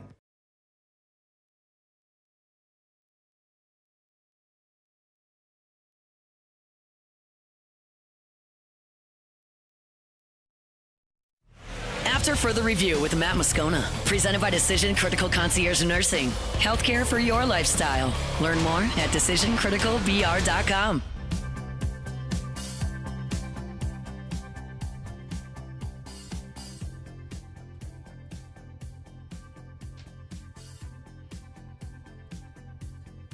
NFL league year will begin Wednesday. And we're all anticipating, legal tampering will be before then, but we're all anticipating that the New Orleans Saints are, in fact, going to be buyers in free agency. And probably the spot where they're going to be the most aggressive is at offensive guard. Just a quick recap. I think everybody knows this, but the Saints have used their first-round pick the last 2 years to take their bookend tackles with Taliesin Fuaga, Kelvin Banks. Seem really good there. Optimistic, two really good young players. You've still got Eric McCoy at center. He'll be coming off injury, but you're settled there. Cesar Ruiz is under contract, former first-round pick at right guard, and while he's not a great player, he's a starter and former first-round pick and under contract. You got to have help at left guard. You had Trevor Penning, didn't pan out. You traded him to the Chargers. Dylan Radunes was there this year, and he's a free agent, so you need help there, and you're not going to draft an interior offensive lineman 8 overall. It doesn't seem like whomever might be there at 42 would be a plug-and-play starter, and they have other needs. So if you're committed to spending and you're trying to protect your young quarterback and you need to get better in the running game where you were awful a season ago, going to spend in free agency on a young, veteran, proven interior offensive lineman would stand to reason that it would make a lot of sense as a sensible investment there. And so we've talked about a lot of guys, from Edwards from the Bills, and we've talked about Ed Ingram with the Texans, and really the list of top tier interior offensive linemen free agents. 5 guys from all 5 starters on the offensive line from the Cleveland Browns are all free agents. So Wyatt Teller from Cleveland is one I know we've talked about. Well, the Chargers have released Mekhi Becton, so he's an unrestricted free agent now. And Mekhi Becton, it's worth mentioning. I'm going to go through his history. You probably know the name. He's the former 11th overall pick of the Jets back in the 2020 season. It was the Joe Burrow draft. He went 11th overall. He was a big offensive, giant 6'7" offensive tackle from the University of Louisville. Well, Becton has kind of had this weird path, but in 2024, he was with the Philadelphia Eagles when they won the Super Bowl. And the offensive coordinator was Kellen Moore. And that was arguably Becton's best season as a pro. So a lot of people are kind of connecting those dots with Mekhi Becton. In February of about a year ago, this was like before the Super Bowl, Nick Sirianni, the head coach of the Eagles, this is what he said about Becton. Again, Becton's finishing his first year in Philly right before the Super Bowl. This is what Nick Sirianni said last year about Becton. We all saw that Mekhi had a lot of talent, and we had a battling spot there for the guard. And I love about Mekhi that, there's been games where he's just been exhausted and his body just is tired and limping off the field after a score, but had that smile on his face and had that connection with his teammates of, man, I just gave everything up for you guys. And I love that about him, of just, man, he's giving it up for his teammates. He truly loves his teammates. His teammates love him, and he's been a great addition, obviously, to this team for this year. That speaks volumes. hearing Sirianni say that like right before the Super Bowl. And so to give you a little bit of the backstory with Becton, so he was the 11th overall pick of the Jets coming out of Louisville, and he spends 4 seasons in New York with the Jets. The COVID year, his rookie year, was his best season. He was starting at left tackle. He played 691 snaps in that season. His PFF grade was a 74 overall. Pretty good. In 2021, he played just 48 snaps, injury, and missed all of 22 due to injury. So you're talking about a guy that was so highly thought of. He was taken with the 11th overall pick. Played well as a rookie, but the next 2 years was just bad. Comes back with the Jets in 2023. They don't pick up his 5th-year option. He plays. His PFF grade was the worst of his career at 53 overall. His pass block grade was a 60.7. His run blocking grade was a 56. He was penalized 18 times. For context, the rest of his career, he's got 19 penalties combined in his other 4 years. He had 18 in that, so he was terrible. And the Jets let him go. So he goes and signs with Philly and has the season on a 1-year prove-it deal in Philly. He wins the starting job at one of the guard spots. He was playing tackle with the Jets. Philly moved him to guard. Right guard, by the way. But Philly moves him to guard. He has the best season of his career in a 1-year prove-it deal. Hits free agency, and the Chargers sign him. So the Chargers sign him to a 2-year deal, 2-year, $20 million, and he stunk this year. There's no other way around it. He was awful. PFF grade was a 37. And they cut him. This was Jim Harbaugh at the owners' meeting when they added Mekhi Becton. So remember, Sirianni raves about him. The Chargers sign him as a free agent. This is what Harbaugh says when they sign him. The first thing that jumps out at it, he played so good, so big as a run blocker, that presence that he has there. But the pass protection, maybe is the best quality, the best part of his game. But the run blocking's, elite. But pass blocking as well, elite. Just hard to get around him. Well, that didn't work. Literally had the worst season of his career with the Chargers this year, so much so that they cut him. So now, here's this guy that's the former 11th overall pick, has this great physical ability. He's 6'7", 363. He's massive, right? He's been in the NFL now since 2020. Just finished his 6th season. He missed an entire season due to injury. And he was okay as a rookie, bad in every other year except one. The 1 year was when he was in Philly when Kellen Moore was his offensive coordinator. And when they made the decision to move him to guard. So the really interesting thing here with Mekhi Becton is, do you look at Becton and say, okay, this is a young guy who's 26 years old. He's had 2 solid seasons, 1 really good season. But if you include his rookie year, 2 solid seasons. He's an unrestricted free agent.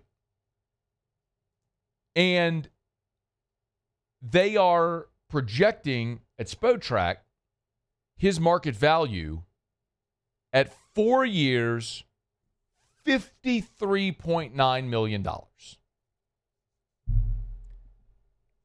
Is this worth it for a young guy that's still 26?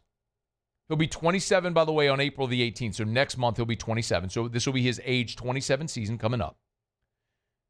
A guy that has missed an entire season due to injury, has never been a consistently good player. But the 1 year he was good was in this offense with your head coach when he was the OC. And he plays the spot that you need. I can get there with Mekhi Becton. I can't get there with Mekhi Becton on a 4-year, $54 million contract that's going to average out at $13.5 million. Like, we've talked about Ed Ingram, for example, as a guy that struggled on his rookie contract, went to Houston this year and took off. Seems to be ascending. We talked about other guys like Wyatt Teller. We've talked about a lot of these veterans that are out there who maybe are into their 30s that if you sign them to a multi-year deal, you might be getting them on the decline of their career. Becton, for me, is a really intriguing prospect and possibility because he has been a good NFL starter at guard in this offense. But he has had more seasons in the NFL as a bad player that it's hard to justify, it's impossible to justify a 4-year contract at $54 million for Mekhi Becton. So this, for me, if that's the market, it's a hard pass. If there's an opportunity to sign him to a similar deal like he had in Philly, he signed it was a prove-it deal. It was 1 year, $2.75 million, his year in Philly. He plays great. He gets a 2-year, $20 million deal with the Chargers. He was so bad this year, the Chargers cut him. I don't know how you get to that valuation, but if there's a somewhere in between, I'm not saying you're going to get him for a 1-year, $2.75 million deal, but is there a comparable deal to what you just saw him sign with the Chargers? A 2-year, $20 million deal thereabouts with some protections, maybe some incentives for playing time? I can get there. I can get there with Becton, not what they're projecting as far as what his market value would be. One thing that I think should be a certainty that we all agree on, though, is the Saints need to add a young veteran offensive guard in free agency to solidify that offensive line, to protect Tyler Shuck. You heard Jim Harbaugh talk about the pass protection, and to help pave the way for a running game that was one of the worst in the NFL last year. So, guard in free agency, something I would love to see the Saints address Wednesday as soon as the free agency period opens when the league year begins. Okay, we're brought to you by Evermore. EVAMOR, Evermore.com, Evermore.com. Always have my bottle of Evermore here with me. Drink it every day. I like to buy the 4 packs of 64-ounce bottles. You can find your favorite. They have 20-ounce bottles, 32-ounce bottles. You can find them at great retailers everywhere. You want to find a retailer near you that has Evermore? Easy. Go to the website, evermore.com, evermore.com, EVAMOR, no E at the end, EVAMOR, evermore.com. You hit the little hamburger menu and you'll see, it'll say like find a store, type in your zip code, and boom, just like that, it'll show you all the locations nearest you where you can find Evermore at stores near you. And you can always buy it online at evermore.com, EVAMOR, evermore.com. They have national distribution. So a lot of you watch, listen, you live outside of Louisiana. Awesome. Still make sure you go check out where you can find Evermore near you, evermore.com. All right, y'all. Jimmy will be here in about 15 minutes for Otterlocks. We're brought to you by Decision Critical Concierge Nursing. Bad loss for LSU on the road at UL-Lafayette. Jay Johnson turning the page a little bit with Sacramento State coming to the box this weekend. We'll let you hear from Jay Johnson and a quick thumbnail preview of Sacramento State coming to Alec Box. We'll talk much more about tomorrow on the show when Terrio's here, but I will do that as we continue on AFR. AFR. We are brought to you by Clegg's Nursery, where I always encourage you to bypass the big box store. Bypass the big box store and shop local. Clegg's has been a part of our community for more than 60 years. 60. Listen, I understand, like, there's some things that you're going to go to the big box stores to get, right? But I'll always encourage you, when you can, to support great local businesses. And with Clegg's, I love telling you about Clegg's because they got 4 locations, so they're convenient. No matter where you are in Baton Rouge, there's a Clegg's near you. They have an amazing selection. They keep expanding. Their greenhouses are full with shipments arriving daily. And their flowers and plants and trees and shrubs, they're all grown locally, so they're acclimated to South Louisiana. So they're going to last and thrive. They got Johnny Naylor seeds and other great local products. So bypass the big box store. Buy local, shop local at Clegg's Nursery.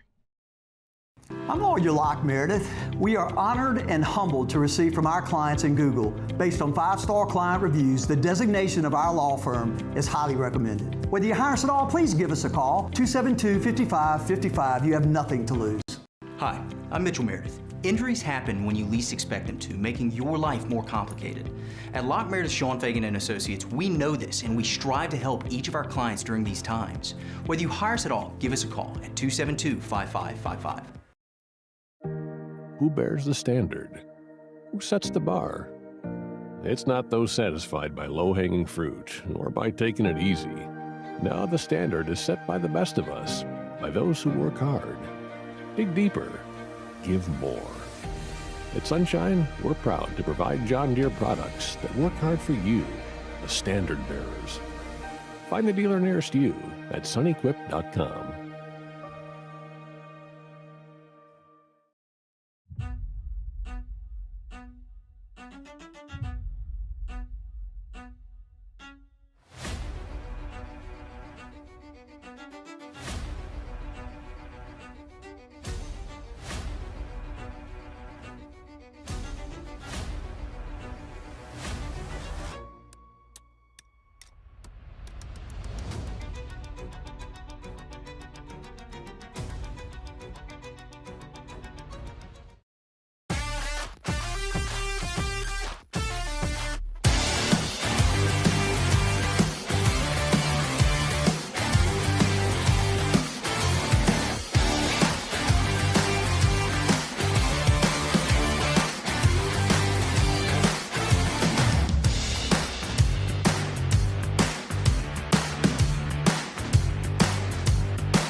Hi, this is Beth Tarina. Welcome to my pool.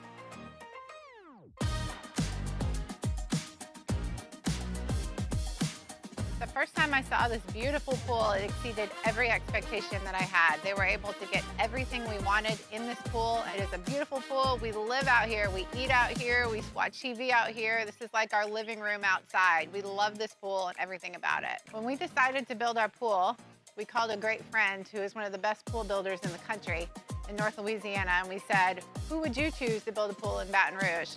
And without a hesitation, he told us Russell Pools. He said their history, tradition of great builds, great pools was unmatched. So of course, who did we call? Russell Pools. The advice I would give to anyone looking to build a pool is first call Russell Pools. They'll do an incredible job. It'll be incredibly organized, it'll be time efficient, and you will have your pool in no time. After further review with Matt Moscona, presented by Decision Critical Concierge Nursing. Healthcare for your lifestyle. Learn more at decisioncriticalbr.com.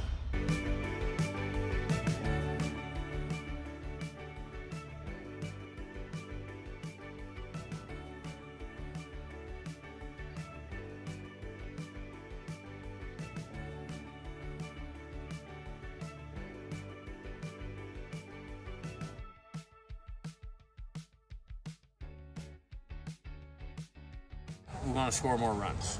That's just, we want to score more runs. I try to keep it simple. And then we have to stay out of the beginning. And that is going to be the biggest predictor in winning and losing. And then those are usually created by free bases. We're not getting enough of those on offense right now. And so we need to look at our hallmark or plate discipline or approach to create those. And we've created a bunch of them in our time here when we've been really successful. And then you suppress big innings by not giving them that. Jay Johnson wants to score more runs and not give up as many runs. It sounds simple, but he's not wrong. It's things that he has talked about often, especially he acknowledges all the time. Like, you're going to give up runs, but you got to limit the damage to single runs and don't allow the crooked number in the beginning. So that's something that they weren't able to do. And he's right, by the way. If you look at the game on Wednesday night, you look at the first and the fifth. The first was a blow-up inning that started with Guidry walking the second hitter. You had errors on York and Guidry in the inning. And then if you go to the fifth, you had an error on the bunt, an error on the pitcher. Then Rizzi hit a guy, uncorked a wild pitch, walked a guy to load the bases, allowed a run to score on a wild pitch. Yeah, you're giving them base runners and free bases. Too much. You need that to be inverted. So see if they can play a cleaner style this weekend and maybe force the issue a little bit offensively with Sacramento State coming in. We'll do a deeper dive on Sacramento State on tomorrow's show, and I don't know that everybody's super interested in learning a lot about Sacramento State. What you need to know from the 10,000-foot view is they're a 3-9 baseball team that their team batting average is, I think it's 211. I wrote it down earlier. Here's the notes. Yeah, their team batting average is 211. And you're going to be throwing Evans, Moore, Schmidt. Like, you should be able to go out there on the mound and dominate this weekend. And then hopefully get your bats going a little bit as well. Their staff ERA is 4.01. They do strike out. They've struck out more hitters than innings pitched. 109 strikeouts, 107 2/3 innings pitched. So, yes, would love to get out there and see the offense get going again at home this weekend. The thing I really wanted to see, though, against UL-Lafayette on Wednesday was a little more energy, emotion, focus that was clearly lacking on Monday that I could explain away with the Monday loss to Northeastern. 4-game weekend. You've already beaten Northeastern. It's Northeastern. The park's empty. Like, I get human nature. It's a real thing. Jimmy will be here in a minute. We're going to do Otterlocks, and he talks about all the time, like, the court storm fade, right? A team wins a basketball game, their fans storm the court, you bet against them the next time. Why? It's human nature. You're going to have a letdown effect. We talk about it all the time. Like, those are real things, real emotions. That's part of it. I can understand not being super pumped. Look at what happened when you emptied the bench on Monday and all the young guys went in that were with their hair on fire, that were fired up to get their chance. They rallied and damn near pulled off an improbable comeback. Not having great energy and discipline early in that game against ULL, that's disappointing. I'm not going to say it's concerning because I don't think LSU is going to get into key SEC games or in Omaha and not be ready to play.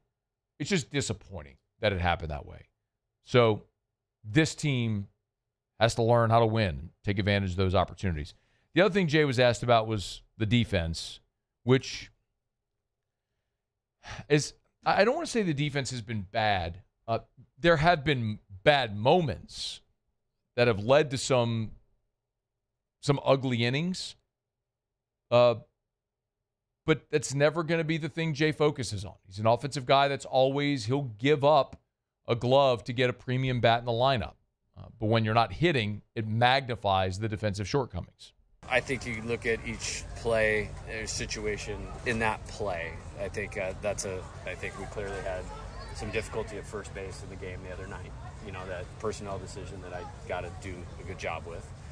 Tonight, they're going to force you to play fast catch. They do it as good as anybody that I've seen, and you know what you're going to get, and they executed it perfectly. The ball that York didn't make the play on, or Aaron Beatty dropped, I don't know how hard it was hit. It was hit hard, and we need to be comfortable playing fast catch. That was a key moment. You know, it was a ground ball to first, and York gloved it and fired home. And he's got to touch the base and get the out and fire home accurately. And he didn't. And Aaron Beatty wasn't able to come up with it and allowed a run to score, and then allowed the runner to get the second. And it's just want to see him play cleaner. This is a talented team. We've seen him do it. And losses happen. I'm not going to melt over that. It was more what seemed like a lethargic, uninspired, like UL-Lafayette played faster. They were a step faster in the game. And it's hard to put pressure on a team, and it's hard to react when a team their style is to pressure you and play fast if you're not locked in. So Tigers get Sacramento State 3-game series. We'll watch the weather this weekend as well with an eye on the sky. We're expecting rain at various points all throughout the weekend. Friday actually right now looks pretty good, which is great to see. But there is a 70% chance of rain on Saturday, 90% chance of rain on Sunday, and 70% on Monday. So might be dodging some showers. We'll see if they alternate any start times as a result. If we get them, of course, stay tuned here on our socials. We'll keep you up to date. All right, it's After Further Review, brought to you by Parish Construction and Roofing. Hey, I want to remind you, 2 weeks from tomorrow is when we close the entries for our $25K giveaway. So remember, in order to win the $25,000, we have to have already completed the roof inspection. So we're going to draw the winner on the 27th. But 2 weeks from tomorrow, the 20th, is the deadline to get your name in there, okay? So that'll give us another week. If you get your name in there on the 20th, another week to do the inspection. But it's easy. Sign up for a free, no-obligation roofing inspection. That's all you got to do. Sign up for a free, no-obligation roofing inspection, and you are entered to win $25,000 cash. It's that simple. Someone's going to win $25K. Might as well be you. And even if you don't, guess what? You get a free roofing inspection. Full report we'll give to you with photos and everything, so you'll have it if a storm comes somewhere down the line. If you have damage, great, we'll help you out. But if not, great too. You have a comprehensive inspection report that if a storm comes down the line, you can cross-check it as a reference point with your insurance provider so they could say, okay, look, this was what my roof looked like on March the 5th. Well, here's what it looks like now. We could date this damage or whatever it is to this storm, and you could file a claim and do all that stuff. So anyway, point is, we'd love to help you out. Parishbuilt.com, parishbuilt.com. When you go to the website, you see the big banner pop up on the homepage.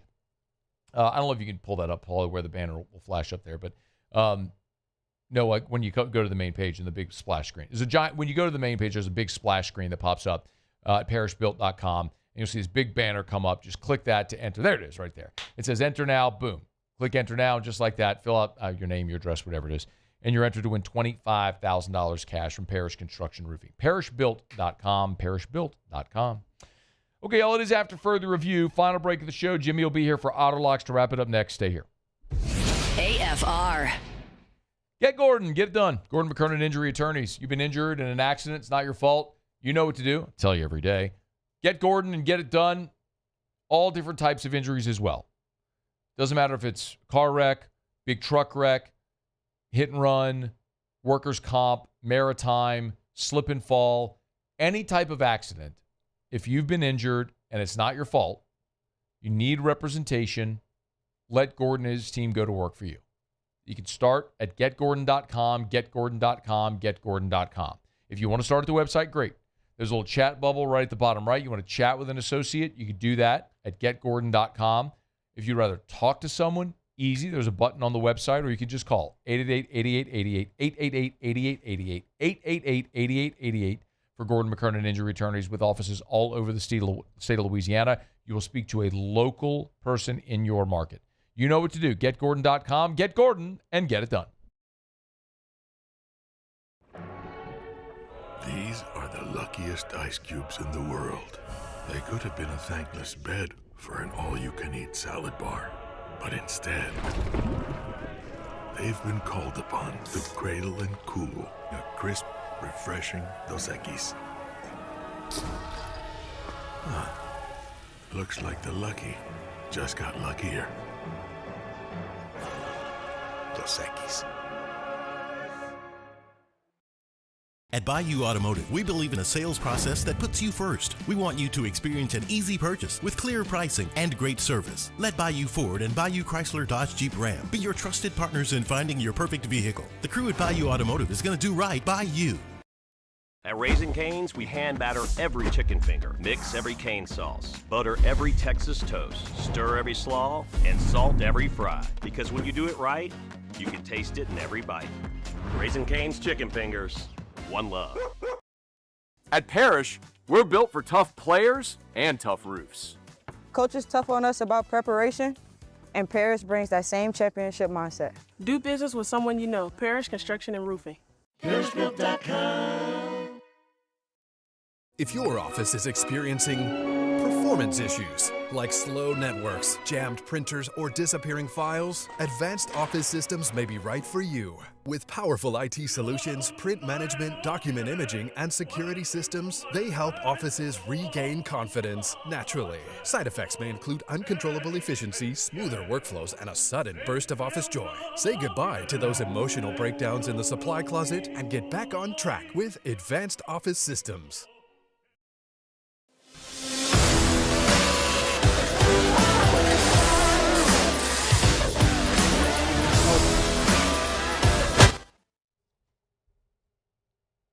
We're brought to you by River Parish Contractors, rpcontractors.com, rpcontractors.com, 25 years, man. Right there in Reserve. and they'll do work from Baton Rouge to Chalmette. And I love what they say because, look, when that's your service area, look, we're an hour from anywhere. You can get to them in an hour from anywhere. And their shop is open 24/7. So any client, you want to see the progress of your job at any time, they'll open the shop for you 24/7 at River Parish Contractors. And they can meet your schedule. When they fabricate pipe, structural steel, they do it in-house. They can meet your deadline, your timeline with great pricing as well. On-time delivery date, they control it because they fabricate it themselves at River Parish Contractors. rpcontractors.com. After further review with Matt Moscona, presented by Decision Critical Concierge Nursing. Healthcare for your lifestyle. Learn more at decisioncriticalbr.com. Down the stretch we come, final segment here on a Thursday edition of AFR, presented by Decision Critical Concierge Nursing. One thing left to do, find out what we're betting on tonight. Time for Otterlocks. Otterlocks. All right, time to win some money. Presented by Total Maintenance AC Repair. Same-day service means you will never sleep hot. 480-1000. We are Total Maintenance. I think it's safe to say that I won the bet. Yo, Otter, what up? Oh, just eating some boiled crawfish over here at Mike Anderson's today. So, babe. Getting ready, Date night, man. Date night. Let's go. It's date there night? There you go. Who you taking Hanny out to dinner? No, actually, I broke my streak. I was thinking like 17 straight odd parties of one, but no, we got 2 dates tonight, JP and Starnsy. So, yes. So, oh, love it, no, man. we all eating crawfish, having a good time. So, anyway, look, but it's been grinding, light schedule on Thursday. I deferred to my boy, Matt Humans, who's back from Bangkok, literally back from Bangkok, and he knows the Big Ten better than ever. He's graduated from Purdue, and he likes Iowa, plus the points tonight. Okay. Not sure what it is right now, 9.5. 9.5, yeah, DraftKings. Yeah, 9.5 at home against Michigan. So we're going to go with Iowa, coming off of a tough loss, and not that they need extra motivation to play the Michigan Wolverines. So, and as most handicappers, pretty proud. Colucci got bruised up last week, so we leaned on him for a 3-pack tonight. We're still profiting for the year. There's the horn. Okay, Musso. I was waiting on you, boy. So anyway, the Islanders had the beach flu, so they went from Orange County and Anaheim. They're going to downtown at the Crypto.com arena in L.A. Not much of a jet lag there, about a 20-minute car ride. Add an hour for L.A. traffic. But anyway, he's going with the Islanders, who are coming off a loss against Anaheim last night. He's going with Tampa Bay in Toronto. Yep. In Toronto. Yes, Toronto playing the Rangers tonight on the road. So he's got a 3-pack again for you tonight. So that's what we're going with. Man, I love the card on Saturday. We went 5-1 on Friday show last week. So we're going to be giving out a bunch of picks for tomorrow's lines on tomorrow's show at Rufino's as they start to unwind. Because during our show, Matt, pretty much all the main games kind of filter. They trickle out the lines for the weekend. And like we said a couple of weekends ago, we get at the early line on certain games because they will move. Live at lunch tomorrow from Rufino's, 11-1. Charlie and Jimmy. We'll look forward to it. Iowa on the hardwood tonight, and then on the ice, Toronto, the Islanders, and Tampa Bay. All right, Otto, we appreciate it. Enjoy the crawfish, All right, man. good luck. We appreciate it. All right, it's After Further Review, brought to you by Our Lady of the Lake, Championship Health Partner of LSU Athletics. OLOLRMC.com/LSU. That's the website. Our Lady of the Lake and LSU. One of the really cool things, if you watch the show, you'll certainly see when we get to talk about the lake, throughout the different seasons, you'll see the videos and the commercials and the ads and spots and everything that they run with so many of the LSU athletes. So it's like a lot of the basketball content right now. You've seen, Flauget and Michaela Williams and Jada Richard, a lot of the LSU women's basketball team, the stars that are helping pace this team toward hopefully another deep March run into the NCAA tournament. And it is the team at Our Lady of the Lake that's helping keep Flauget and the LSU women's basketball team healthy and ready to roll throughout March Madness. Soon you'll start to see more of the baseball Tigers as well that they've done NIL deals with. But the championship health partner of LSU Athletics. They have the student contract as well, so the student health center there on LSU's campus. And then for everyday champions, I've told you a million times, my son Drew sees some of the specialists over at Our Lady of the Lake Children's Hospital. Amazing resource, not just in Baton Rouge, but the entire region.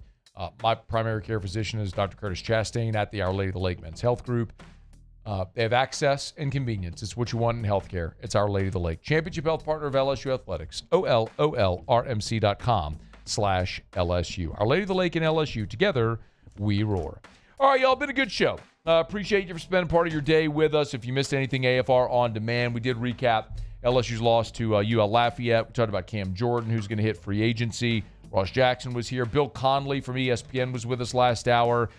Interesting, he ranks all 68 Power 4 quarterback situations using his SP Plus ranking system, and then throws in a little bit of the eye test as well. Got Sam Levitt 14th on the list. A little surprised to see Levitt that low, but coming off an injury, maybe. But you would think Lane Kiffin, his quarterback, get the benefit of the doubt. In any event, you miss anything, catch AFR On Demand, presented by Brett Gall. All right, Muse Paulie, thanks. Y'all have a great night. We'll see you tomorrow at 3. AFR. Speaking of crawfish, remember, Rouse's has crawfish every day. I think I added a syllable. I don't think every's 2 syllables. I think it's just every. Every. One syllable on every. It doesn't matter. Go get crawfish at Rouse's. Tomorrow, Friday, and Lent. Remember, if you need your seafood options, they'll have boiled crawfish at Rouse's tomorrow. They'll also have their hot and boiled kiosk. So if you want your fried seafood, they got it. You want your boiled seafood, they got it. You want sushi, they have pre-rolled sushi, grab and go every day over at Rouse's, the official supermarket of the New Orleans Saints. You making groceries? Remember, personal shopper can always help you out. Go to the Rouse's app, select your items, pull up into one of the designated spots. Your personal shopper will bring your items out to you.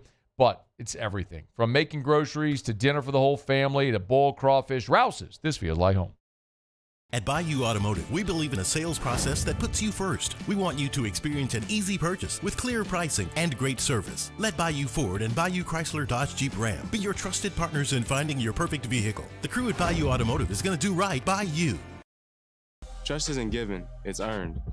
Earned both on the court and off.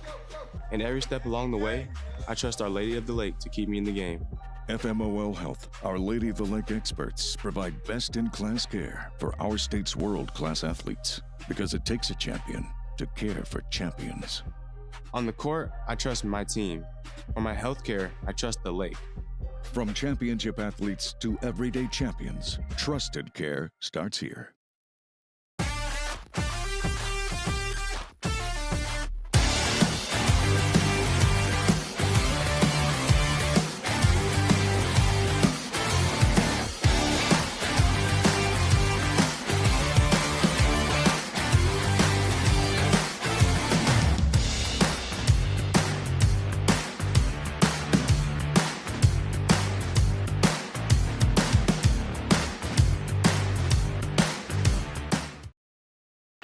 When it comes to industrial construction, River Parish Contractors can do it all. Mechanical, structural, custom fabrication, specialized welding, and turnaround services. Strategically located in between Baton Rouge and New Orleans, we have the local team with the experience and commitment to safety to manage the most complex industrial projects. Period. Here's the deal. Partnering with us means your project is delivered on time, on budget, and most important, safely. River Parish Contractors, let's get building. I'm Lawyer Locke Meredith. We are honored and humbled to receive from our clients in Google, based on 5-star client reviews, the designation of our law firm is highly recommended. Whether you hire us at all, please give us a call, 272-5555. You have nothing to lose. Hi, I'm Mitchell Meredith. Injuries happen when you least expect them to, making your life more complicated. At Locke Meredith Sean Fagan and Associates, we know this and we strive to help each of our clients during these times. Whether you hire us at all, give us a call at 272-5555. If your office is experiencing performance Performance issues like slow networks, jammed printers, or disappearing files, Advanced Office Systems may be right for you. With powerful IT solutions, print management, document imaging, and security systems, they help offices regain confidence naturally. Side effects may include uncontrollable efficiency, smoother workflows, and a sudden burst of office joy. Say goodbye to those emotional breakdowns in the supply closet and get back on track with Advanced Office Systems. Gulf Coast Bank and Trust is giving our customers the power to bank anywhere, anytime during this challenging event. And we're right there with you. Our mobile banking app is a smart way to manage your money and time. Gulf Coast Bank and Trust, the bank that cares about you.